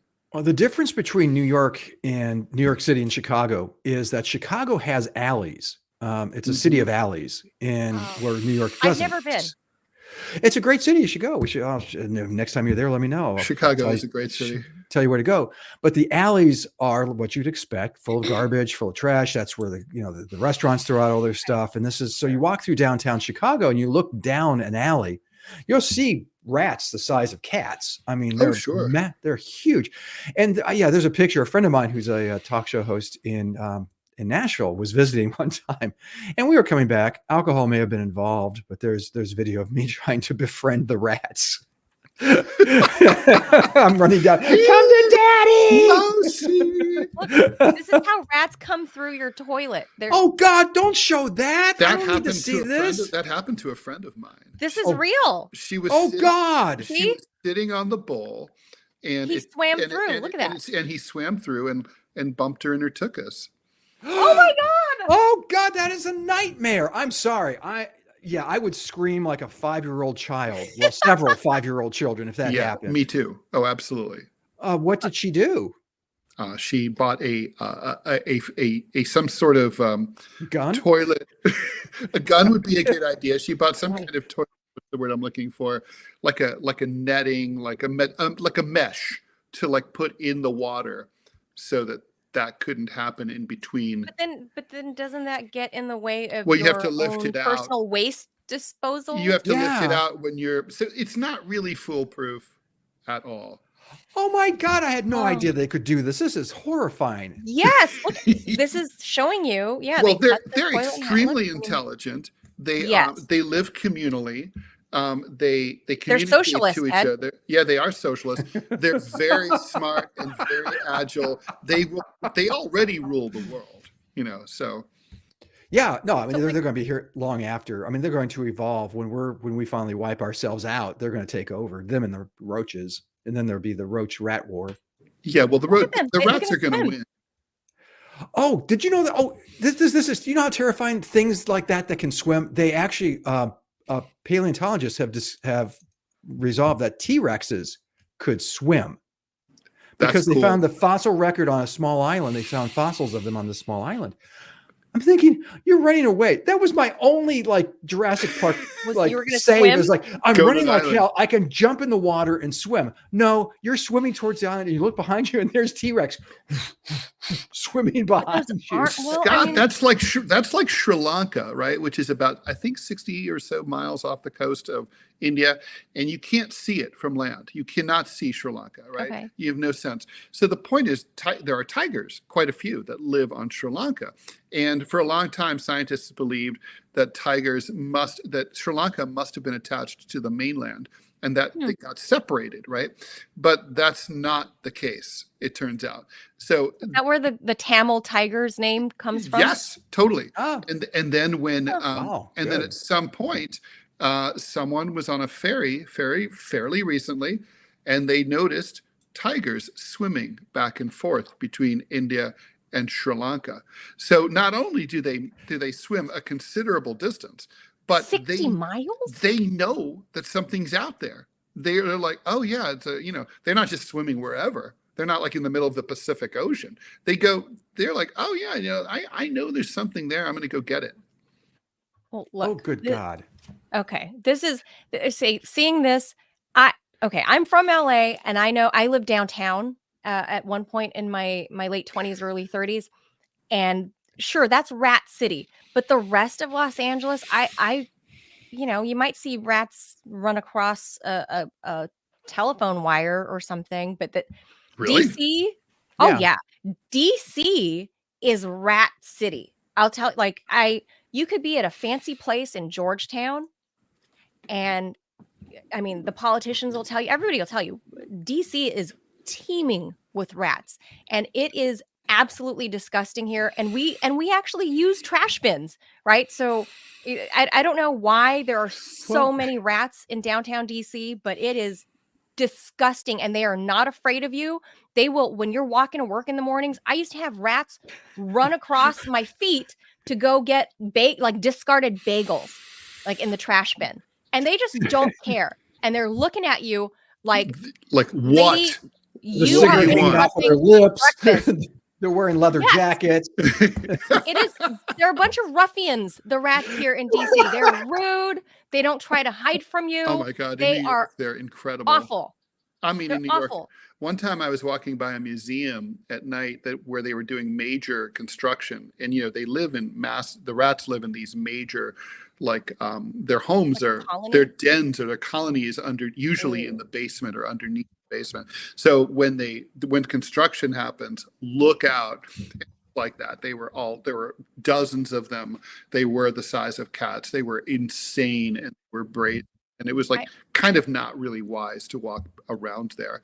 And you see them all the time. And of course, all the time on the subway tracks, sometimes on the platforms, all the time. It's like, there's no way to live in New York City and not see rats. You see them.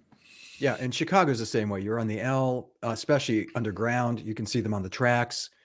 They're just well, there you go. But honestly, they are our fault today. If we weren't gross and dumping litter and food all over the place. But is that really what it is, though? They're eating. Yeah, I mean, we're giving them the food to eat. Rats are a symptom of a squalid society. I mean, they exist in nature, though. I mean, even if let's say New York City was decimated for whatever reason, a pandemic, a nuclear bomb, whatever. Let's say New York City is decimated. The Stand. The rats will still be there. No, they won't. Not in the same numbers. They will not. It's like pigeons, right? Pigeons would still exist in nature, but in New York City and other major cities, their populations would decline if there were no people leaving shit all over the place. I don't know. It just really makes you every year that these lists come out, and it's usually the same. There's at least 5 cities in there who are just recurrent on the list. And every time I read that annual list, it reminds me that how much we think we're living in a first world nation and we're so much better than these other countries, but we're really are we? I think we just mask it a little better. That's all. Yeah, that's all. Yeah, sort of like we have institutional Febreze where we just sort of put a scent over everything and make it look like we're first world, but no. Under the surface, we have rats in our toilets. The difference between the developing world and a first world country is that first world countries put all of their trash in one place, like a dump, and the developing world sort of spreads it all out. Yes, that is true. Now, we're going over our time, but I think we should definitely talk about the elections. Ted, what do you think? You got a few points that you want to make that I think you and Scott probably debate on. Yeah. So, just wanted to, I guess we talked a little bit about Liz Cheney earlier, so I'm not going to revisit that, but I definitely. I can leave the rats up then. But there's you can leave them up. But there's so Kamala Harris appears to be engaged in a campaign that is really trying to offer bespoke anti-poverty programs for each demographic that she wants to appeal to. The latest is she's just unveiled a new plan that would focus on Latino men in particular, and efforts to try to get them to get more jobs, make it easier for them to find jobs, and so on. I'm just wondering. I mean, it's like politics always involves pandering, but are there risks to basically groups that are not covered, like, like when, let's say you're an Asian woman, let's say, for example, do you look at that and say, wow, well, there's another plan that's not for me. Fuck you, Kamala. Or do you think, oh, good for them. I'm generous of spirit. Anything that's good for Latino men is good for America. Yeah, no. This is just no. I mean, it's getting preposterous, and you're right. It just seems like, and it feels like, it smells like pandering, and I don't know that groups respond to that. This is, I mean, and it's getting so preposterous. She's going, and I have a poverty program for Tim. Tim, who lives in Pittsburgh. This program's for you, Tim. Yeah, it just. What are your bigger policies? And she doesn't really have any. It's almost like she's just. I'm a sports fan, and it's almost like you're watching I'm a Chargers fan, have been for a long time. They played last night. They were up by a point with less than a minute to go. I'm just going. I'm watching the clock going. Come on, go faster, go faster, go faster. Run out of time. Run out of time. Run out of time. That feels a lot like the Harris campaign right now, which is they're trotting her out. They still can't humanize her. I thought the Trump appearance at McDonald's was a masterstroke. Me too. It went well for them. Good stunt. Good stunt. It's a great stunt, and I don't know that she could do that. Well, that's why they're trotting this guy out. They're trotting out Josh Shapiro. Let's just call that that appear human. Yeah. Buyer's remorse personified right there, especially after the vice presidential debate. Walls, I mean, what the hell? I'm just looking at this guy going, you're a 2-term governor of an American state. The presumption is that you could handle media. You could handle, he had this golly kind of a persona was what it was supposed to be. Now it just comes off as sort of insipid and not filling me with a whole lot of confidence to say this guy, is a heartbeat away. No, it's true. It is hard to imagine him as president. Could you imagine President Walls? No, it's hard.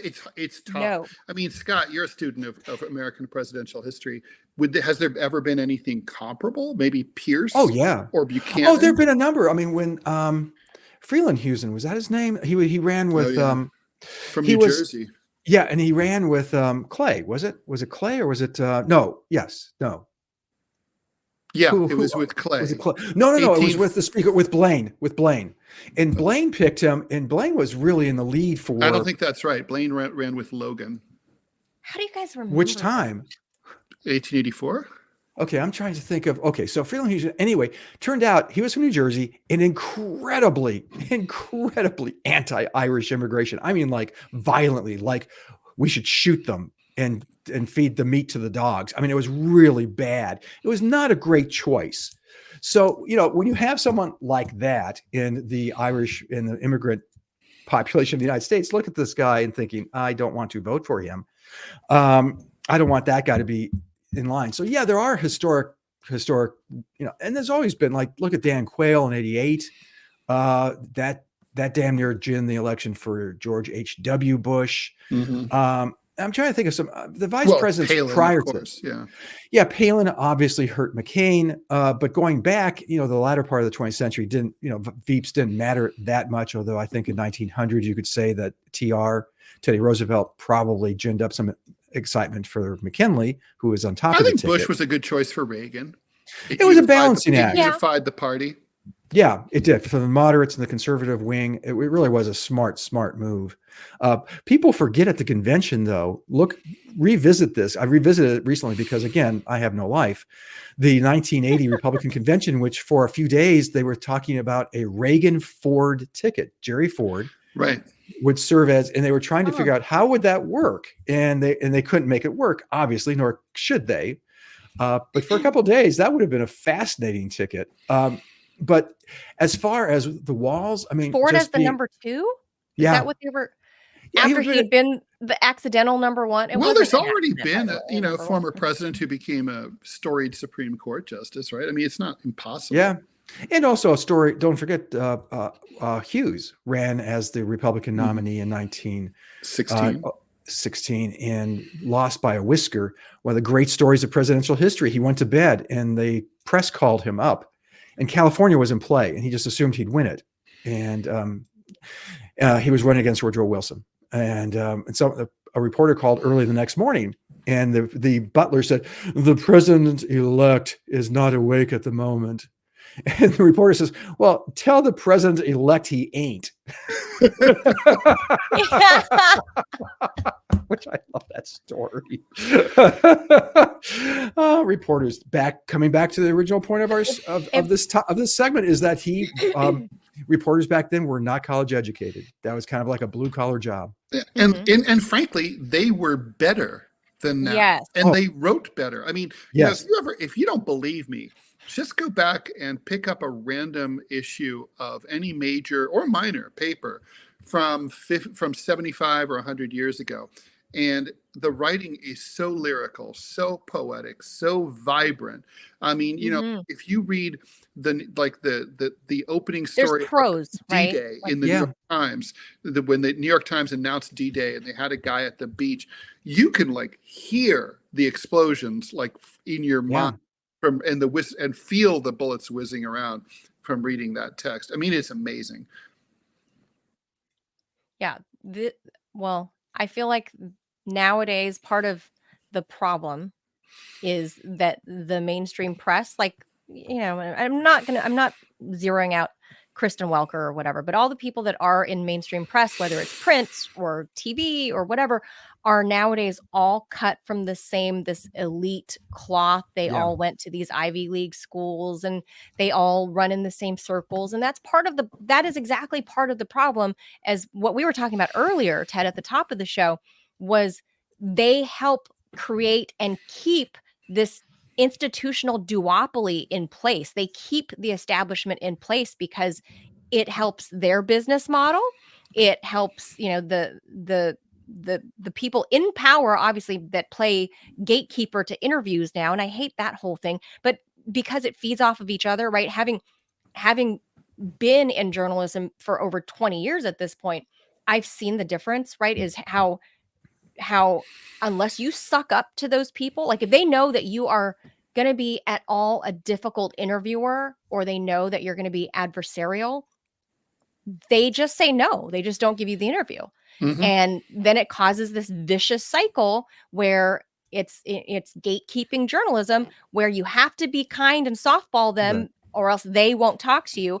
And the answer, of course, is to not care. The answer is fuck it. We don't need them. Right. Fuck it. You write it anyway. Right. And you go around. It was other ways. One of the very first lessons I had as a journalist. And I want to ask Scott one more question. We should wrap things up. But when I was a intern at the Cincinnati Enquirer, one of my very first assignments was to cover a fire that had killed a few people in a black neighborhood in northern Cincinnati.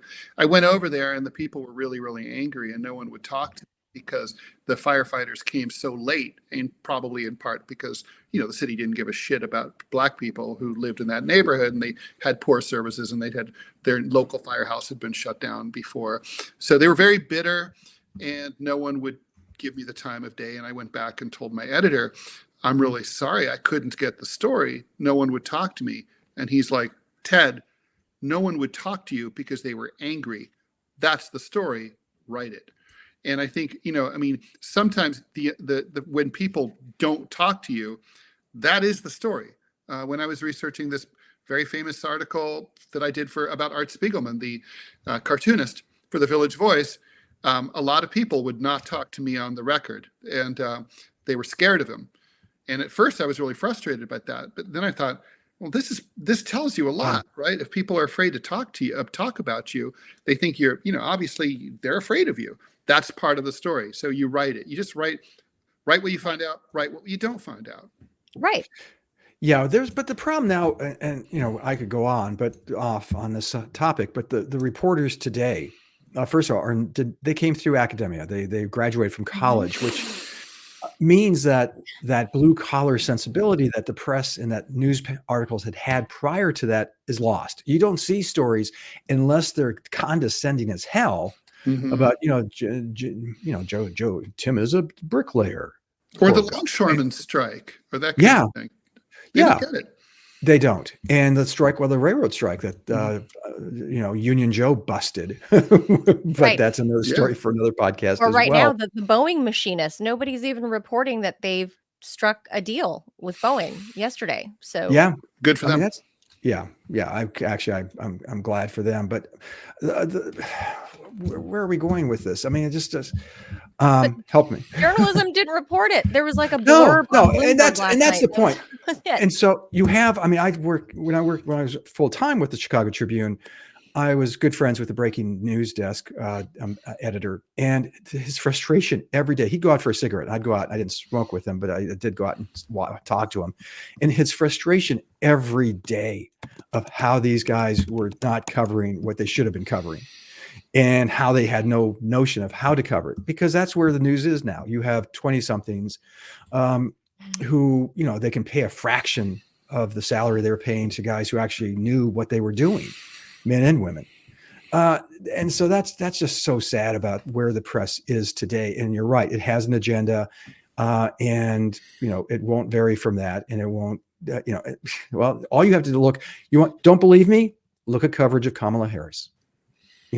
That's what I was playing, was just no matter where you turn to, everything is protected. She's like a protected class, right? She's exactly what they are ponying up for us to be like.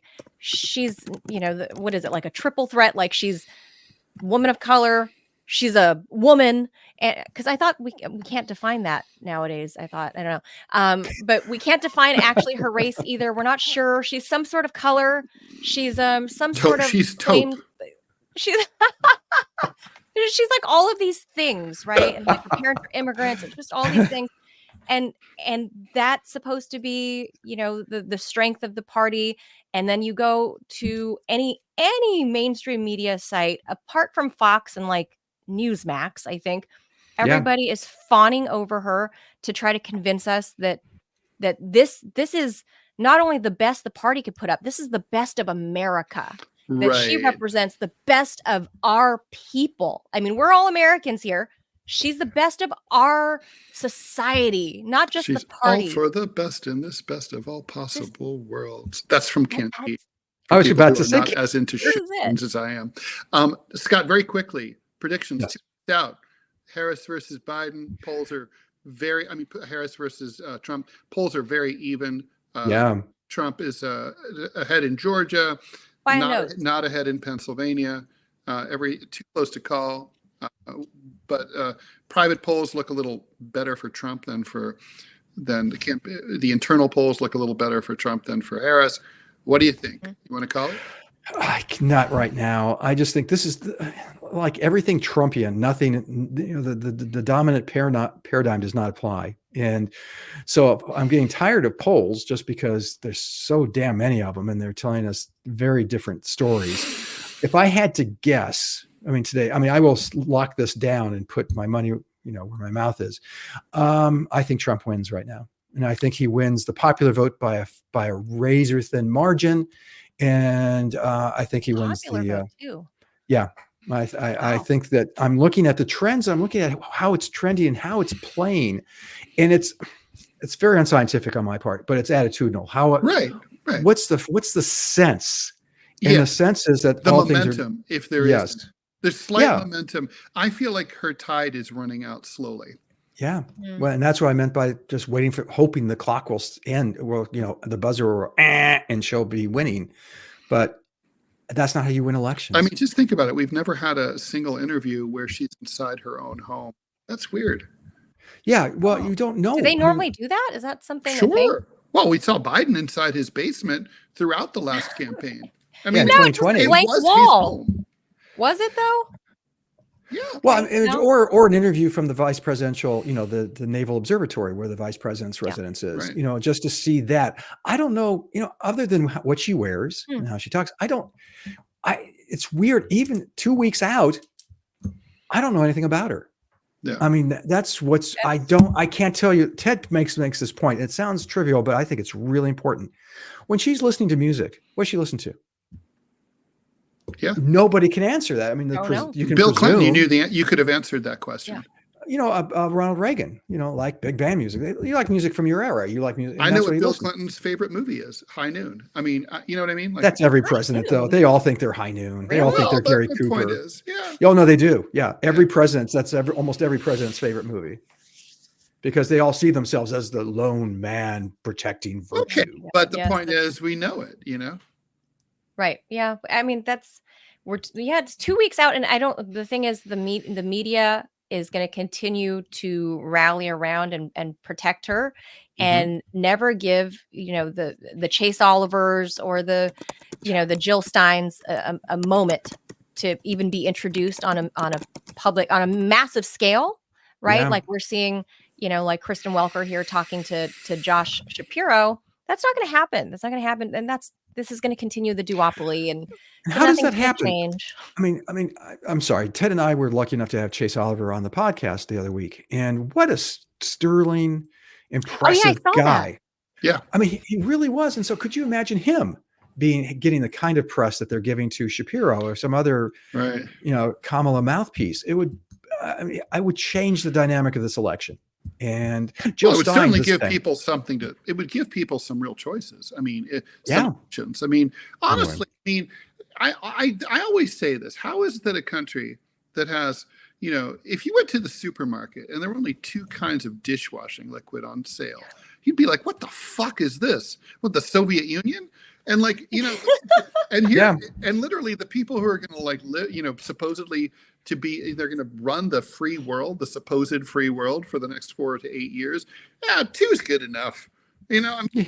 What?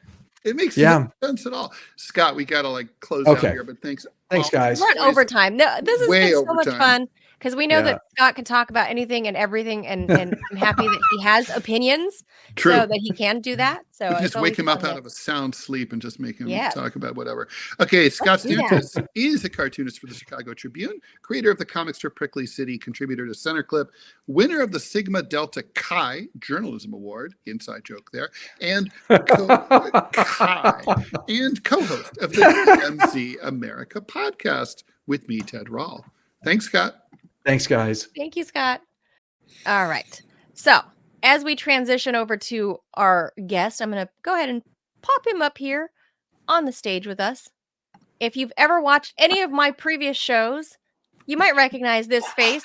Look at that silver fox there. That is my old friend. Hey, we're going to have a Jamie fox off Finch. here. I pay a lot of money for this color. So did you. It's called It life. looks good. Yeah, we were talking Jamie- about who did sometimes I'm asked who does my hair, and I'm like, the LA Times was partly responsible. I get that a lot too. Spots in the gray. Not the LA Times part, but So for those who don't know Jamie Finch is a former NTSB official. He's an aviation expert, transportation expert, really. And so he's worked within the government for a long time, and he knows how the inner workings. So we thought we'd pick his brain a little bit about this crazy, as Bill Gates would call it, this very different presidential election cycle.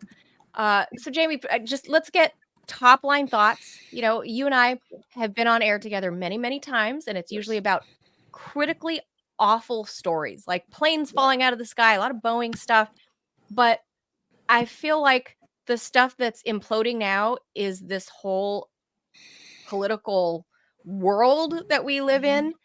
And it's crazy. You've literally worked inside the government for a long time.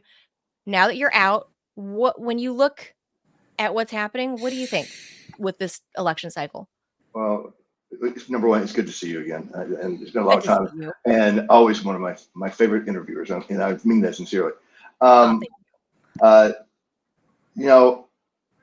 finally got paroled out of politics and government a few years ago. In other words, it's just the Senate that you have in DC, and it's the town business. But it's very, very different from when I moved here 30 years ago to Washington DC to what it is today. And this is and the way it is today is one of the reasons why I completely left lobbying, and I'm now working to get my doctorate in occupational therapy, because I've changed careers completely, because it's just become so mean-spirited, vicious, angry. I would be on the Hill talking with somebody else from an opposite aisle, and then the other side, somebody would see me, and then they would come up to me after after the conversation, and what are you doing talking to him? Well, what are you doing? Why are you I mean, just like, are we in the 9th grade? Just I mean, like the 8th high grade. school. Yes. Yeah, Oh my You God. can't sit at his table. yeah. No, exactly. No, you have to wear pink. It's like, or whatever, whatever it was with the Mean Yes, Girls. the Mean Girls. Yeah. So, the way it was when I moved here 30 years ago, we thought that it was mean, but it wasn't mean. We hadn't seen mean yet. And a lot of the atmosphere is based on the problems that both parties have contributed to. Because I was always a centrist Democrat, and I have a lot of centrist Republican friends. And now the two parties are these extremes on both ends. And then you have all the people, their majority, they're in the middle, that don't really have much of a voice. That's where your anger is really coming from. It's because I feel like none of this applies to me.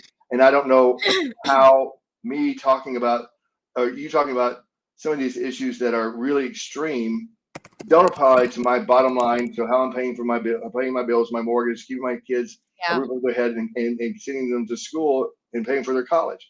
And so both sides have gotten really focused on their counter issues that people aren't relating to. And bottom line, the one that we'll talk about, economy and pocketbook and safety wins. Oh yeah. Oh my God. Safety. Well, we know what Trump's message is on the economy and safety, and without going down the rabbit hole of whether or not those are realistic, we know what the messages are. He wants to do deportations. He thinks that would have a salutary effect on the economy by basically, in a very simple macroeconomic way, saying, you're going to get rid of the illegal immigrants or the migrant applicants, then you have a more of a labor shortage, and that's going to, improve wages and so on. Might also have an inflationary effect, and there supply chain effects too. But and certainly he has a tough on crime message that I think resonates with law enforcement and people who you look at it from that point of view. But Kamala Harris has had trouble, I think, either making the case from a personal point of view, in making us get to know her personally. I feel like that hasn't happened, and there's any number of reasons why that might be the case. But also from a policy perspective, it really looks like, you're talking about, let's just talk about economics and safety. What would be, it would seem like Kamala Harris would be tailor-made as a former prosecutor for someone to be able to say, I did this, I prosecuted criminals, I know what I care about crime and the victims of crime, that she would be able to make some sort of affirmative Democratic Party case on public safety. And maybe the economics is tougher because she's tied to the Biden record. And I think she, like most of the Democrats, have not been able to really articulate the difference between inflation and high prices. Inflation is lower and under control, but prices remain high and kind of have to remain high. If you had advice for her campaign, how would you tell her to frame these two issues? Well, let me start off first of all, and I'm not a big fan of hers. I'm not a big fan of Trump. So I think most people are not a fan of either per se. But let's remember this: she is really at a disadvantage, and like I said, I'm not a big fan. I'm not defending, but what I'm saying is she's been put in a really unfair position. For her to be put in this position where she is running and picking up the mantle from Biden, who should have resigned months ago, because this is not something that just crept up on them. This was a family and a staff that were trying to keep their jobs and so forth, and they really had kept her in the back room all of his presidency. Think about it. When you had Obama's presidency, Biden was up. You saw him all the time. When Clinton was president, you saw Al Gore all the time. When Bush was president, may not have seen Cheney as much, but you knew Cheney was there and had his hands involved in everything. It was probably the way he wanted it. To say the least. Yeah, and so I think she's been put at a huge disadvantage. and I've talked to some of my Republican friends, agreed about that. But I think that what has happened has been the same problem that's happened with a lot of the Democrats over the last few years or the last decade, and that's this: they focus on these ultra liberal, crazy lefty ideas and ideas and ideals that are really not what the American public wants to hear. And rather than focusing on what they want to hear, like you just mentioned, talking about talking about her issues on safety and how she's been a defender and fighter for public safety, and also, Biden's economic record is really not as bad as they portray it, and they have kept her in the back room and not allowing her out of it. So you never saw her except for in a very rare occasion. And But then Jamie, yeah.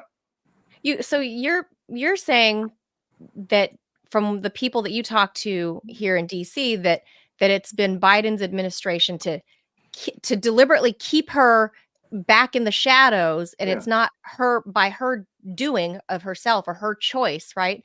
But then when she does talk to the press, I mean, I just want to show this clip from last night's town hall from CNN. When she does talk to the press, if it's unscripted, she is full of word salad and nobody understands. Like this here, like this Well, that's soundbite. why they kept her. That's part of right. why I wonder they kept her. if that's why. It's not they just don't like her. I mean, I think there was an assessment early on in the Biden-Harris White House, or maybe even when it was still a campaign in 2020, where they kind of decided, oh, this woman, she's not ready for prime time. We're gonna keep her under wraps, and we're gonna. She was on prime time last night. So here's what he asked her about mistakes, and here's how she answered. There's something you can point to in your life, political life, or in your life in the last 4 years that you think is a mistake that you have learned from? I mean, I've made many mistakes, and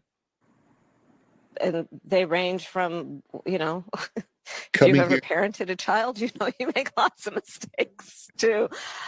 In my role as vice president, I mean, I've probably worked very hard at making sure that I am well versed on issues, and I think that is very important. It's a mistake not to be well versed on an issue and feel compelled to answer a question. Is there like, wait, what? Like, he asked her if she felt she's made any mistakes over the last 4 years, and her answer was to define what a mistake means and to say, I've worked really hard to brush up on topics. Like that. What? Yeah. What? Yeah. Huh? I mean, this is an experienced public speaker. This is the part that makes me like crazy, right? She was attorney general of the nation's biggest state. She was, she was a prosecutor in a very important American city. She was vice president. She was a U.S. senator. These are all jobs where talking and being able to think off the cuff are like literally central to the job, right? I mean, I could answer that question. It'd be like, yeah, I would say, you show me a politician or a human being who hasn't made any mistakes. I'd show you someone who's done anything. I make mistakes every single day. I try to learn from them. We all do, and we try to do better, going forward. That's what you say. It's easy. It's not hard. Anyone could do it. Yeah, yeah.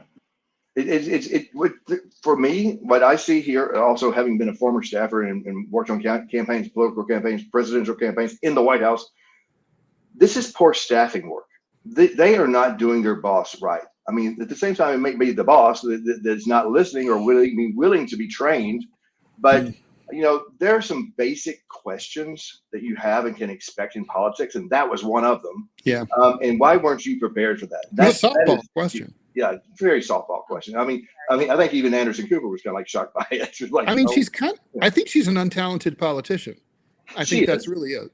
She is. I think she has worked her way into this in some kind of way, in her charm or whatever, into these positions. But I think that she is uninformed. I think that she has not participated in anything. If they were going to try to prepare her for running after Biden, either this time or the next time, is probably what they had in mind.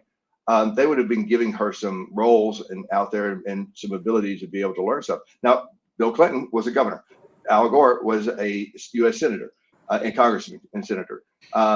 Bush was a governor. So these people have been out there and they've had practice and they've gotten out there. Now, she was a U.S. senator too. You would have thought that she would have, in one of the nation's largest economy states, that she would have won or gained some kind of skills on teaching or speaking and so forth. But she has not. But I just think that they rather than talking about her safety issues and her ability that she's been working on in safety, which may be actually kind of thin, and that may be one of the reasons why they're avoiding them. And they just really have not framed. Also, is it really a federal issue? I mean, crime is really, I mean, it's local and state law enforcement, right? I mean, that's what it is. It's like a local and state issue. You need to be connected with that. And these people are not connected with what, I just got back from Tennessee visiting my family.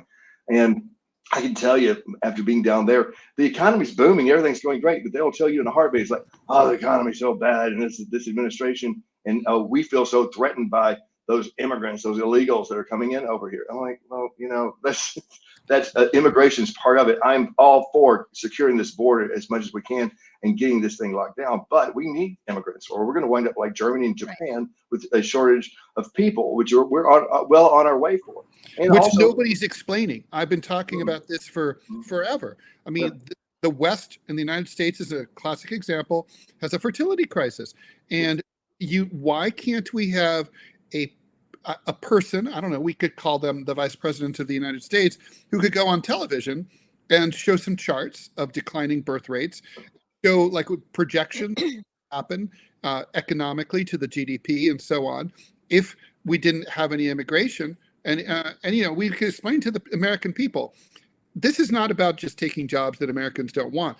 This is about just keeping the whole thing as far as it is and keeping it from getting worse. Isn't that part of the problem, Jamie, is that we actually know very little about Kamala Harris personally? I mean, to Ted's point, if she wanted to, she could address the whole immigration thing and combine it with the birth rate bust by saying, like, look at me, like I worked so hard in my career, I blah blah blah, I didn't really take time to become a mother. A town hall, bring whatever, bring a demographer and bring a prize winning economist. But that would be a perfect opportunity for her to marry the two topics of like her being a career woman and not really having put time or effort or consideration to having kids. And this is why there's so many women, modern women like me, that don't have children, blah blah blah.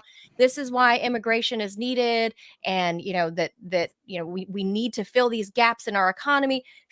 It would also allow for her to tell people a little bit about herself and show vulnerability, but instead she doesn't do any of those things. She's very guarded. She kind of chuckles about, oh yeah, I'm Jamaican, smoke weed, haha, funny.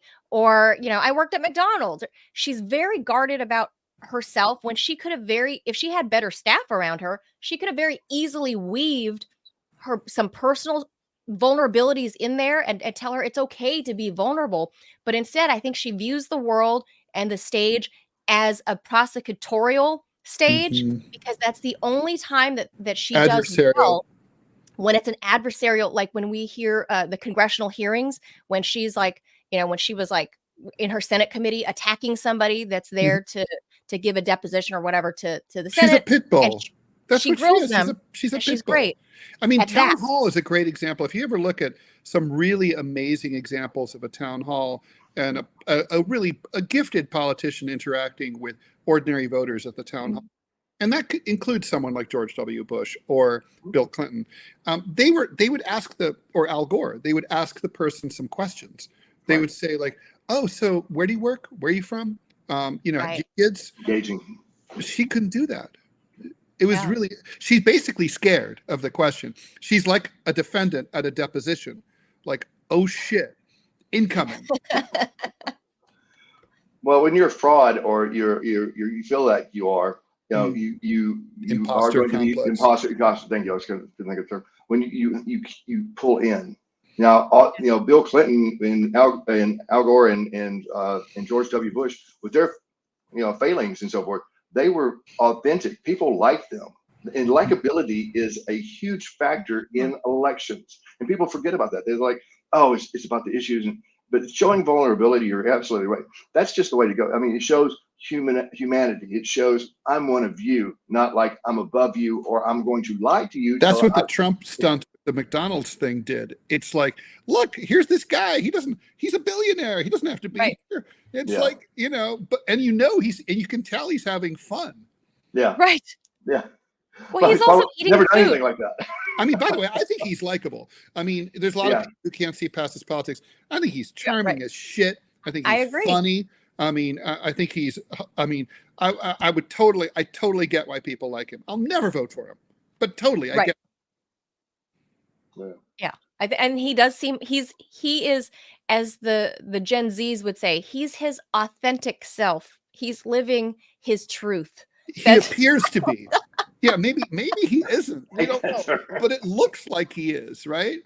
I feel like it. At least he knows how to fake it. Well, let's switch to another thing. Speaking of Trump, so last night, former Democrat and now or presently independent, but as of last night, new member to the Republican Party, Tulsi Gabbard. Let's listen to her make the announcement down in North Carolina last night at a Trump rally where she tells the audience she is now officially gone over to the Republican Party. And it is because of my love for our country, and specifically because of the leadership that President Trump has brought to transform the Republican Party and bring it back to the party of the people and the party of peace, that I'm proud to stand here with you today, President Trump, and announce that I'm joining the Republican Party. She has an amazing voice. I just want to say, a great voice. Yeah, so that was, I think people saw that coming, right? It wasn't, she left. I smelled right wing on that lady from day one when she was in the Democratic primaries. And she couldn't stop talking about her military experience. And I remember just thinking like, that doesn't smell like a progressive to me. I mean, I always thought she was never progressive, though. She was never progressive. Well, people thought she was just because she was a lady with a streak of a great, like, goth streak of hair there. Well, and she's from Hawaii, right? And she's like multi-ethnic, and so people, you want to think that, but that gray streak, by the way, it was apparently, the story goes that her streak came from being a medic, a combat medic in Iraq, and the stress just. That's what she said. She decided to keep it, and good for her. It looks fantastic, by the way. I think it's cool. Yeah, it's cool. But here she is switching parties. Jamie, I've never seen anything like this in modern politics, to see the Cheney family. Is Trump really, truly the candidate of peace when it comes to Gaza and Israel? Right. Well, look, we've got the Cheneys with the Democrats. We've got at least a Kennedy and Tulsi Gabbard on Trump's side. I mean, I just feel like the world is flipped upside down. I don't know what to make of any of this anymore. This makes no sense to me. How it's a realignment. What is happening? Well, if I might, I mean, I think what you're seeing here is the shift of people switching around from party to party back, and switching over because the parties have become so skewed in what they used to traditionally believe. Now, I'm going to tell you something that you may not know. It might be, Milena, maybe I'm a registered Republican now, and I'm a moderate still, none the least. But the reason why I'm telling you this is not because is because I am one of those people that left the party because I was just sick and tired of all the kind of BS and mistakes. I'll tell you what made my change was when Hillary Clinton with that email thing came out, and I was so pissed because I'm like, they knew that they were going to be analyzing her, like with a microscope. And why would they even begin to do something? Do I think she did something wrong? No, not necessarily. But why would you even give them some kind of room? I'm like, that's the arrogance that you have that I'm just so sick of. Now, this was back in the late 2000s. that I switched, but it was so right about the time Obama was coming in. But it was a different party then, and so that's changed. So now you're seeing people going back the other way. You've got Fred Upton from Michigan, who was the chairman of the House Energy and Commerce Committee. This is a huge committee. He was the former chairman. He's a former member now, and he just announced that he voted for Harris. This is on top of all these other people, the Cheneys and so forth, that are high-power traditional Republicans that have switched over. And so I think that you're seeing that more and more. But one last thing on the party switches and everything else. Trump got elected in 2016 based on the Democratic base. The Democratic base is what put him in. The rural voters, the union voters, and everything else, because these people were sick and tired of being lied to. They were sick and tired of being lied to over and over again by both sides. But this guy said he was coming in and he took over the party. I was in Cleveland the night he took over the party on the floor, and I was there. All the establishment people were like looking around like, who the hell are these people? I'm like, well, those are the people that just took over your party. Thank you very much. But wow, that's a good point. But they all, the reason why they voted for Trump is because this guy's he's saying he's going to go in there and stick it up everybody's ass that we hate. We're so pissed off about, and that's why we like him. That's exactly right. He is a raised middle finger to the establishment. Yeah. I mean, right now I'm friends with a fellow journalist. She's as far left as it gets. She's a communist. She's a progressive. She was Bernie Sanders. She was willing to tolerate. He was almost liberal enough. Anyway, the point she texted me the other day. She goes, "I'm such a rebel. I'm really thinking of voting for Trump." And I was like, "Don't do it. He's just as bad as she is." But the point is, if she's going in that direction, it says a lot. He's still.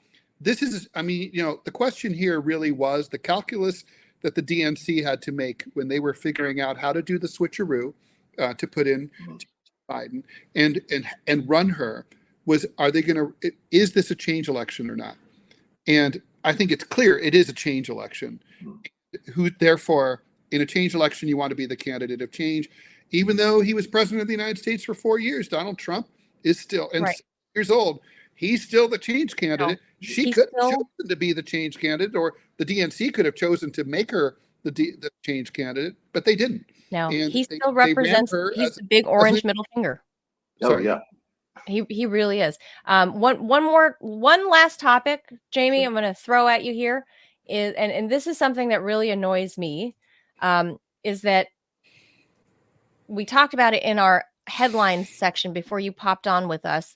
But it's basically the accusation by Trump that the UK is interfering in the American 2024 election. So let's hear it from Trump.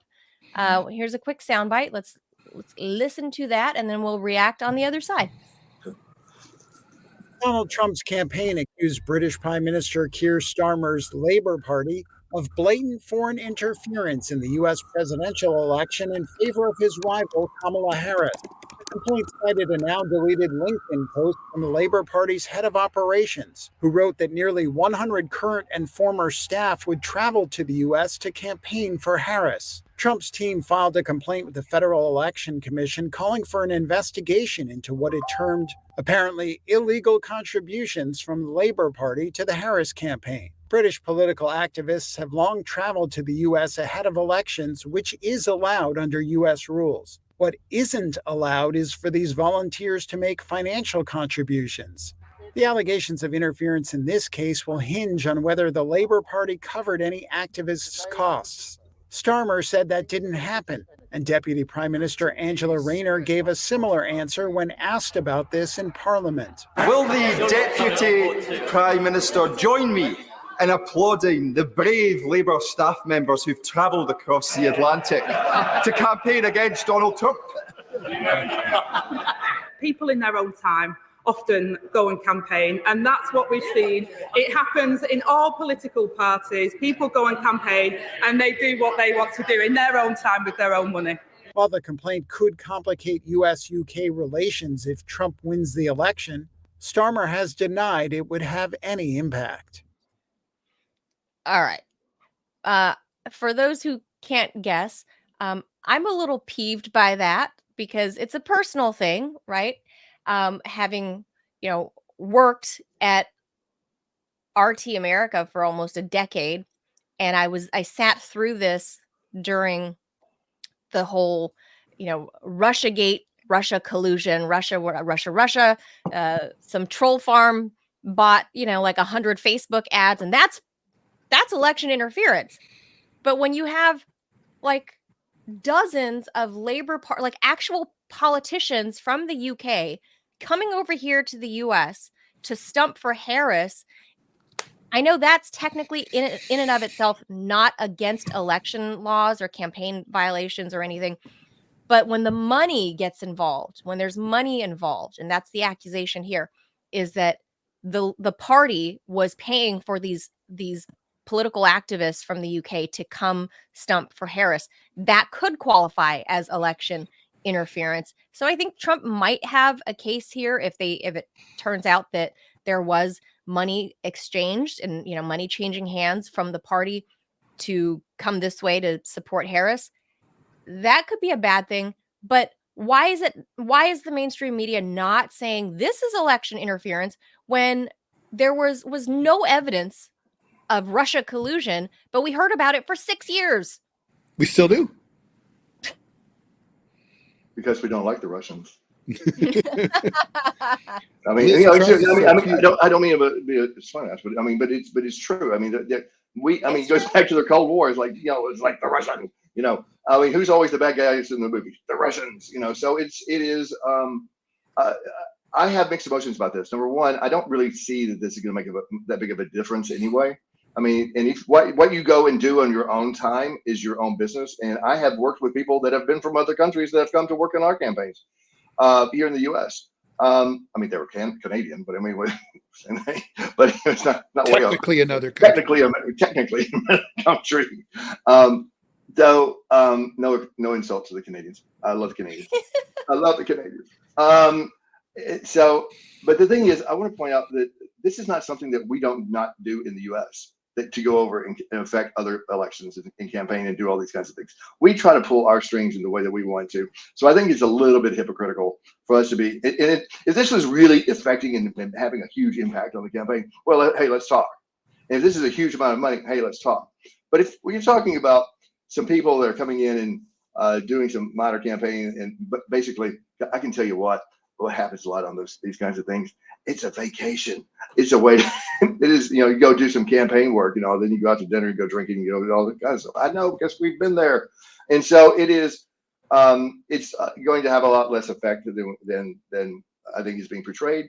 But it is also something that we do ourselves in impacting and having an influence on other elections in other countries. So those are my thoughts. Couldn't agree more. Yeah, we do a lot worse, I would say, Jamie, than sending a few people. No, we overthrow the government. We kill the president and we put in the one we like better. I mean, there's that. We do not. I take great umbrage to that. I don't know. I did a book. I've seen the movie.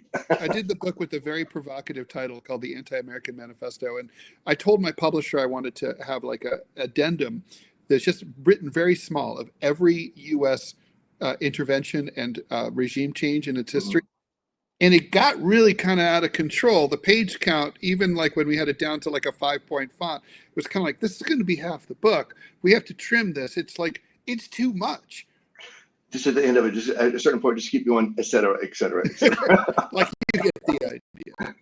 Yeah. That's all you gotta say. You guys get the idea. Like, I mean, we can go all across like the 70s and 80s in Latin America, right? I mean, we could say that's God. I mean, like Allende and all. I mean, that's pick if we want to go up back. Philip Agee's book called Inside the Company. It'll tell you everything you need to know.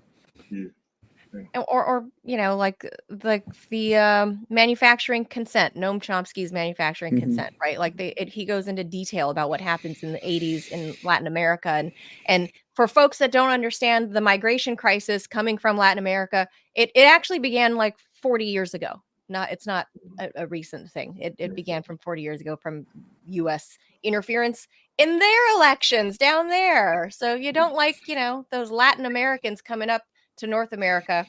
Go back 40 years and then, we can talk about that. That's a whole different conversation. But I thought this was like a funny thing because it's like you said, it's that simple, Jamie. We don't like the Russians, but you have a few people up there, troll farms, unsanctioned, maybe not, maybe sanctioned, maybe unsanctioned, by the Kremlin. Who knows? But we're talking about a few hundred posts on social media, and it was like, hair's on fire. The Russians are coming. $1 The to Russians are coming. $200,000 in a $7 billion campaign. Not to mention, by the way, a lot of that same company, people always forget, right?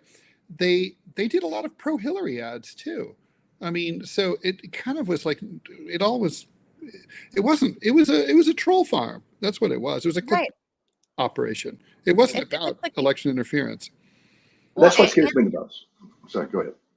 Oh, I was going to say, and let's not forget that apparently the Russians were also to blame for the BLM stuff and, like right. minorities. Well, because they're amplifying divisions in American society. That's the rhetoric. And I'm like, I'm pretty sure those divisions are going to come out one way or the other. And that, to me, I'm sorry, as a minority, I'm going to say, like, we have our complaints and our bitches about what's happening, here in the US and how we live our daily lives. And it didn't take any of the Russians to let me know that this stuff was happening.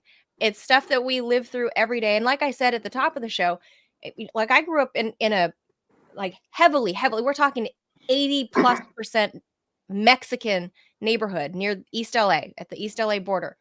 And it didn't take the Russians to tell people in East LA that, there's all the kids joining gangs. It's because there's no chance to get out of that neighborhood. You're from a poor neighborhood. You just continue to stay there. And very few of us ever get out, right?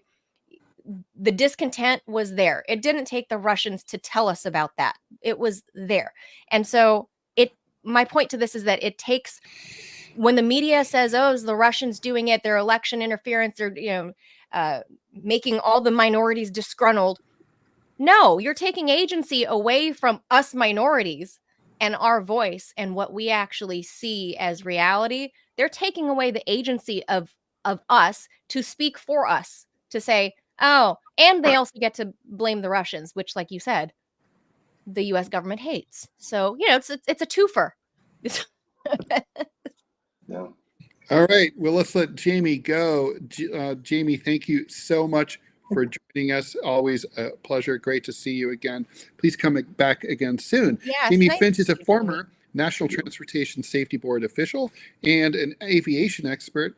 Thanks very much. Thank you so much, Jamie. Good to see you. Good to see you. Take care.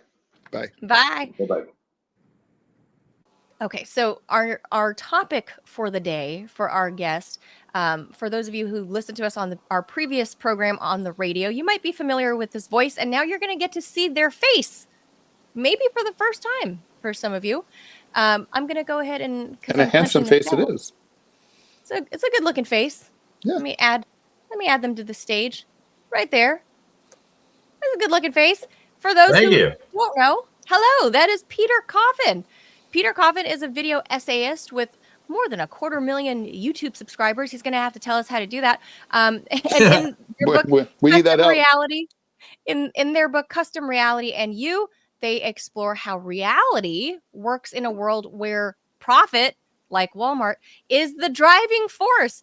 Relatable humor and a commitment to everyday people keeps their left perspective fresh, fun, and most importantly, sharp. You can follow Peter on YouTube, Patreon, and Twitter at Peter Coffin, and grab their book on Amazon by that name, Custom Reality and You.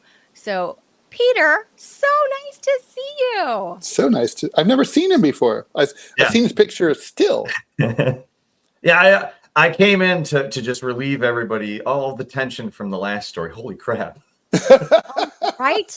I don't even know. Like, oh no, it's a. I mean, literally, it's a Halloween horror story. Peter, I gotta ask you. I've always wanted to ask you about your last name. Do you know the origins of your last name? Yes, See, that's actually a very interesting question, and I It's could a spend a real very last long name. time. Yes, it's my real last name, and it goes back to Nantucket with people who whalers landing here. It's actually a English Welsh name. The character in Moby Dick, who was the innkeeper, was named Peter Coffin. It was not named for him, but that is actually based on the whaling family that Coffin is. I was named for my grandpa on the other side, the significantly more Polish Jewish sounding side. Because we always think it sounds like a cool like punk rock name. Totally. Oh, thank you. I Yeah, like you appreciate could have totally, like if you had told me you were in the Damned, I would have been like, well, who's to say I'm not? no, that's true. They've had like 35 members, so it's entirely possible. Yeah. That's Peter's book right there. I found Cool. it on Nice Amazon, cover. threw it up on the screen. Okay, so before we talk about the topic that we dragged you on for, after we shake off the, that Walmart story, ick. Like, now get ready for a new one. Get ready for this. What we're for a going to new- talk about is that much better. I know. Oh, it's so awful. Like all of this stuff, like teenagers dying in such bizarre ways. Like it's not funny because I think we're all parents, right? On this group here. I have 2 kids. 2. Gosh, Yeah. Ted and I have 1 each, so it's like Yeah, don't once a have year. another one. Then they start to gang up against you. The numbers are not in your favor. They're already not in my favor. So this next story, I'm gonna play the video because it's just a quick 1-minute video that kind of explains what this case is, and it'll make all the sense in the world why we brought Peter on to discuss, given Peter's book, Custom Reality. And Not you. my last So- name, though. That has nothing to do with this. Let's keep Not that out of related. it. No, not that.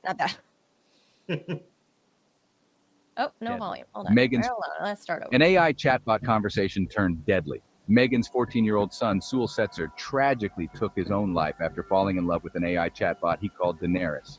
Megan has filed a lawsuit against Character.ai, accusing the company of negligence and wrongful death. The lawsuit reveals chilling exchanges where the AI allegedly encouraged Sewell's dark thoughts. The bot at one point asked Setzer if he had devised a plan for ending himself. He admitted that he had, but that he did not know if it would succeed or cause him great pain. The bot replied, "That's not a reason not to go through with it." Sewell, like many children his age, did not have the maturity or mental capacity to understand that the bot was not real. Daenerys told him that she loved him and engaged in inappropriate acts with him over weeks, possibly months, the document claimed. How much responsibility do AI developers have for their creations? And are current regulations enough to protect vulnerable users? AI isn't just a tool. It can have devastating consequences. An AI chatbot. Oof. So from one grim teen story to another. So this is not my world, Peter. I'm not like a great tech person. I haven't engaged with any of the AI that's publicly available right now. I don't know what talking to a chatbot actually means, but Yeah, you do. ChatGPT Sure is a you chatbot. do. Sure you do. Haven't you ever? ChatGPT is a chatbot. Like You've never gone it's through not one that's going to cause you to fall in love with it, most likely, but Yeah, you've talked to chatbots. Haven't you ever been online and it's like, you can text us here at Bank of America. oh, like the bank. Oh, okay. That's a Sorry, chatbot. yeah. I have okay. But It's yeah, not that as is- seductive you're right. as Daenerys. Yeah. Okay. So tell us about how that works, Peter. Like, what are there all of these different companies that create like chatbots that, I mean, it seems completely unregulated by lawmakers. And in this case, for this little kid, his mom didn't seem to know what was going on. Or, I mean, I feel like somebody had to regulate and lay down the law somewhere, whether at home or in Washington, but none of that happened. And this kid is now dead. Yeah. So the way these things are trained, they're essentially fed large amounts of data, and they don't actually record the data itself. They record the sort of approximation of it. It's very different than how a lot of people think that it's just like large caches of text and images, and it's really not. But the way that this worked in particular is they obviously trained it on characters. They trained it on like Ted is obviously an author. He knows a lot about what a character is, archetypes, like types of action, types of drama, conflict, et cetera, et cetera. And the thing is, if you think about those things like a narrative and conflict and resolution and tragedy versus comedy, et cetera, the data exists within that data set to say things like this. And to me, it looks like an issue of training very negligently. They're not thinking about the types of content. And I use AI for so much. I use it for organizing my writing stuff. I use it for stock footage now. I use it for, I make music videos with it now. I use it on a lot of different levels. And it really is only as useful as the data it's trained on. And if you understand that, to me, you probably should understand that you should train things with consequences in mind. Because again, you're talking about making chatbots that are for entertainment, that are for people to interact with. And while, you know, it's been said that this caused the decline of this child's mental health, I would argue it probably enabled a problem that this kid probably already had. And that is very irresponsible. They didn't think about people who have some kind of a problem or are young and naive or a combination of the two that are going to interact with this thing. This is like you said, Manila, it's 100% like a case for why this stuff should be regulated. I'm massively pro AI, but I'm not pro irresponsible uses of AI. And as far as I'm concerned, the training of this was irresponsible, most likely. Oh, I see. I mean, Manila, I mean, like if you think about like it's sort of a, you know, when Peter's talking about like character. So imagine like, say, someone you know, let's say me, you know, and like there's certain questions you could ask me, whether it's about politics, obviously, but or about, you know, music or pop culture or anything you want, my favorite color, whether I like plants or not. And you could probably, because you've known me for a while, kind of predict a lot of the answers, or at least the general contours of those answers, right? So that's like how the character, in this case, the Daenerys character, she is a dark and bipolar character in Game of Thrones, you know, who basically comes off as sweet and like a protector of the people, but then ultimately she actually turns into a violent, devastating, psychotic person who destroys everything. And so that character in this Game of Thrones thing, that was pretty true. That kind of behavior is pretty true to her character. So the AI producing these sorts of responses to that kid is based on what it learned from the character in the show. How it was programmed to be like that character, right? And it could very well be an aggregate of other things too. We don't know for sure, but think about the novel you were talking about earlier, Ted, your novel, which was originally called Kill Your Parents Before They Kill You. Imagine irresponsibly training, like not thinking about where that type of language could suggest things to a child. Right. If you're training, you need to be taking things out of the data before you put it into the AI. And they clearly did not. So this is irresponsible, I guess, in your opinion, then, Peter? Yes. Yeah, I think so. I mean, it's like irresponsible is a very light way of putting it, but yes. But like they fucked up royally. Yes. You can say that here. It's not the radio. Yeah. I'm trying to modulate that in my head. It's really so two legal questions. I know you know, nobody here is an attorney. I suspect that there is legal exposure to the AI company here. I suspect that a jury would probably be sympathetic to a well-argued case here. And I guess the question is, you know, okay, so this should be regulated. Now, how does Congress or some other regulatory body who are composed of old guys who, for the most part, don't even use email, They literally, I know some people like this. They literally I'm not that will, bad. they will like literally they will dictate an email to their secretary and have their secretary send it and then print out the response. Yeah, exactly. So these people who are not tech savvy, how do we get this group of legislators? I know they don't personally write the laws, but I mean, how do we end up with regulations that make sense?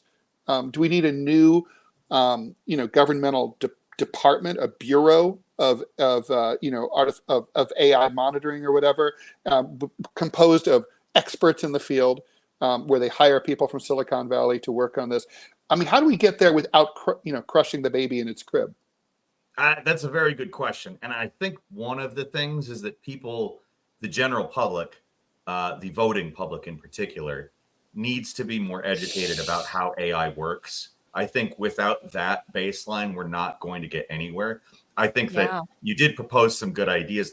I think that a bureau of some kind, a specific department working on sort of AI safety, as opposed to, I mean, there is a potential for censorship there that I don't like, but if we're living in a safe society, a free and safe society, safety has to be a priority. I'm sure we could do that without it becoming a massive censorship problem. And I think, like, if we're talking about an ideal world, that would be at least a step towards a solution. But I think before we even get to those areas, people need to understand how this works better. At least, like, the cursory explanation I gave here about how data ends up in a situation where it could be doing this. People need to understand that, for instance. Like, yes. And then there's also all of the intellectual property stuff that people don't seem to really understand. Like, they think that AI is storing a bunch of artists' work. They think that AI is just like a big database of pictures and text and video and stuff, and that it's just pulling from those things. It's actually not. It's approximations that are, it figures out a detail. It works a lot like a human memory. Like, I don't have an exact copy of anything in my head. And if you ask me to repeat anything that I'm saying, it's not going to come out the same.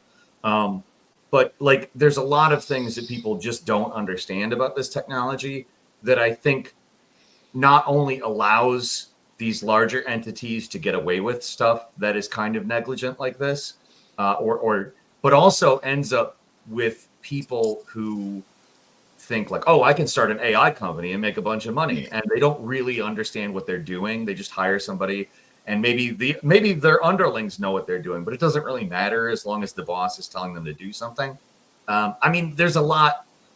As much as I do think that regulation is very necessary, I think in order to get regulation that even effective and not harmful, you need the general public. Well, can I just propose like a dumb answer, or I don't know that necessarily it's an answer, but may not be dumb either. Well, that's true, maybe, but we'll see. This is I'm so outside of this world, and I don't know how any of it functions really. But like, I'm still like very analog. But there are websites, for example, if you want to buy like a vape, right? There that you have to buy a vape online, that you have to show your ID and like in real time and put it up to the camera, or at least send a picture and then send it to them, and the website verifies it, and then you can go onto their website to buy their vape products, for example. Can something like that help, at least in the way of mitigating very young teens? Like 14 is 8th or 9th grade. Like, you are not done maturing to even fully understand what you're communicating with here. And then further, even though it's like a chat bot, if there's probably some other chatbot out there that's going to really give you some graphic replies in terms of like sexual whatever, shouldn't there be a way to keep it like 18 and over at least? I think that that's not dumb. I think that's quite smart, actually. That's I mean, would it curb the entire problem? No, but again, you at least limit the access of minors to stuff like this. Minors are obviously more impressionable. The younger you are, the more impressionable you are. It's that simple. And I'm not saying that kids are stupid or anything. They're actually very, very smart. It's just that the younger you are, the less experience you have. That's just a fact of life. And but I don't think the problem is entirely that. I think that it actually gets into a lot of the stuff I talk about besides AI. Like, this is, in my opinion, partly a fandom problem as well. Like, fandom can be a very unhealthy thing. It can be something where they curate situations in which somebody who might have the type of problems that, I mean, obviously this child, we can't guess what type of problems he had, but somebody with those types of problems might be more vulnerable to the need of a community or a need of an outlet, that these kind of obsessions with these types of characters are. And in this case, they give like a specific remedy to that in allowing you to speak with that character. And I think that's not necessarily an AI problem. I mean, AI certainly is a tool that makes it possible, but like, we do have precedents to that prior to AI, where people have gotten into very unhealthy relationships with, whether it be the artists themselves or some sort of person impersonating the artist, or even just very unhealthy, completely one-way parasocial. There's type. romance scams, right? Yeah. Like the football player. What was his name? The guy who had Monte Teo. Yeah, exactly. He had he basically Yeah. thought he was having a romantic relationship with a girl, and he wasn't. He never met her. It was online. I went through that exact thing, actually. Really? If you look up I had a big problem in 2011 where I had a controversy where I was being catfished by somebody, and people who disliked me online used it to paint as if I was just making up a girlfriend and was a creep of some kind. And that got into Gawker, and it actually ruined my career at the time. Like, it's a very, believe me, you're talking to the right person about this kind of crap. Oh, wow. Yeah. But, I mean, it's happened. Well, there's to a me. whole show about that, right? On MTV Yeah. called Catfished. Yeah, it came out in 2010, and my thing happened in 2011. Obviously, it wasn't documented on the show, but so I mean, there's a lot of precedent to how this works. It's just now you don't really need malicious intent at all. There's a system that can literally facilitate this without even anybody thinking that it's possible. It's on autopilot. It's happening, and there's no nefarious actor. Exactly. There's no man behind the yellow curtain. Yeah, it's negligence too. It's, again, we talked earlier, it's training these things based on just like having as much data as possible rather than thinking about the consequences of it. I mean, this does, like, it sparks, it prompts so many questions about automation, right? I mean, self-driving cars that make bad decisions, that don't see, for example, who's responsible. Yeah, if they crash. Yeah, like, you know, like technically the user. I don't know if you've read any of those end user agreements. They're not nice. And the thing is that it's like those. I mean, it's sort of like, I think about like the designers, for example. There was one crash in Georgia where a car went right into a side of a semi truck and T-boned it, and the driver died. And the problem was that the color of the truck was about the same color as the sky in the background, so the camera didn't see it, didn't perceive it. Now, oh my God! So the thing is, it's kind of like Peter, you're saying, like in this case, the AI chatbot, the designers didn't anticipate this possible outcome, and if they had, they would have obviously programmed around it.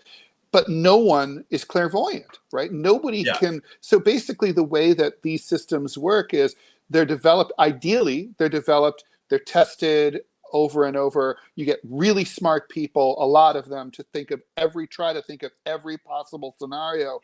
But the truth is, you can never think of every possible scenario. There's always something new, and and somehow psychologically, human beings find it like much more, like if you had a self-driving passenger jet, it might have a better safety record. They have autopilot. right. Well, the drones, right? But there's better safety records for those maybe than there. And you could think of like, well, human beings might fly their plane full of passengers into the Alps, right? I mean, human beings could lose their minds. But the point is that, like, psychologically, I think most people feel more comfortable with the possibility that their train conductor is psychotic or on drugs than they are with the idea that just someone in Mountain View didn't program something right. Well, look, let me read this little line from the New York Post. It says the lawsuit filed by the mom here, Megan Garcia. The lawsuit claims that Sewell's mental health quickly and severely declined only after he downloaded the app in April of 2023. His family alleges he became withdrawn, his grades started to drop, and he started getting into trouble at school the more he got sucked into speaking with the chatbot. The changes in him got so bad that his parents arranged for him to see a therapist in late 2023, which resulted in him being diagnosed with anxiety and disruptive mood disorder, according to the suit. So my question here, I mean, and maybe this is like a, we're all parents, like we said, like we established. At what point, I hate the idea of like victim blaming or blaming the surviving parents, right? But at what point, if you know a year ago that your kid is suddenly changing, like just overnight after using this app, why wouldn't you remove the app or ban it or whatever? I mean, there are ways that you can do that on your phone, right? Yes. Like no, you can do that. The kiddie poos are very good at working around. They are. I will They say, are, but they're good at getting how into much my account oversight? too. Oh boy. So I mean, I have a little one. Mine's 6, right? So Just I'm you not wait. there yet. I have a So- 10 and a 7, and the 10 is the one who's clever. Yeah. Oh my gosh, already. Yeah. Well, That's how it was with mine so- when he was that age. but shouldn't there be some level of parental responsibility here? Because I feel like we've abdicated, like in the 2020s. I feel like we have largely abdicated parenting to everything Well, if it else, goes right? if Like it goes to trial, there will that whatever. assessment will occur. I mean, the way people aren't really aware of this, but when there's a split liability. So let's say they go to trial, and the jury could decide that the mother in this case was 30% responsible, and that the AI chatbot was 70% responsible. They might find total liability is $10 million. So then they would award, instead of $10 million, they would award a discounted $7 million in that scenario. A great example of that was the famous McDonald's hot coffee case. Oh, yeah. It was determined by the court that she was in part responsible because she placed the coffee between her legs, and that part contributed to it. However, the styrofoam melted from the heat of the coffee, and so therefore McDonald's was largely responsible, but she bore some responsibility. Mm-hmm. That's what But I would mean, happen like this here. is this, but I mean, like just speaking as a parent, I know you can't control your kids all the time, but to some degree, I would like to know more about what poor Miss Garcia, and my heart aches for her, but I would like to know more about what she did, right? As a parent, besides taking the kid to therapy, like how does he continue to use it? How, like, are you monitoring that? I feel like this just kind of raises the flag for all parents to be like, I gotta say, you really need to see what your kid is doing. Like, you need to watch. Psychologists say that, like, removing electronic devices from their kids as a punishment is frowned upon by most therapists these days. Like, child psychologists say that effectively cuts them off from their friends and the outside world, and it isolates them more, and it has it's not something you should do. There are new studies that I have read, especially for neurodivergent children, that's actually say the opposite is true than for neurotypical kids, that screen time is actually good for neurodivergent children, because that is like they kind of feel safer in that, in that space, and that's where they make friends, and where they have their social like outlet is on the iPad or whatever, right? We'll just call it the iPad, but it's actually better for neurodivergent children. And then this happens, then you kind of go, oh boy, like what do you do? I look at it like, I do think that there is not no responsibility on the parent. I don't think that that's the case. Agreed. But I would assert that if a tech company can't completely understand the consequences of these types of chatbots, that an individual person is very likely, who is not like actively involved in using and researching AI, at least, or any of that, just a lay person who is existing in the world normally. I think probably doesn't know the potential consequences of it either. So I think there's two sides to that. Like, should we, well, again, it'll lead me right back to my other thing. People should be educated on what AI is capable of, what possible consequences are. And we did say, like, it's not possible to be clairvoyant, but also, Ted, you know what a story is. Like, I know what a story is. We all know that there's something negative that happens in a story, or the story sucks ass. Like, conflict is necessary. Exactly. If there's no conflict, it's literally like, it's not a story, it's a recounting of an afternoon, you know?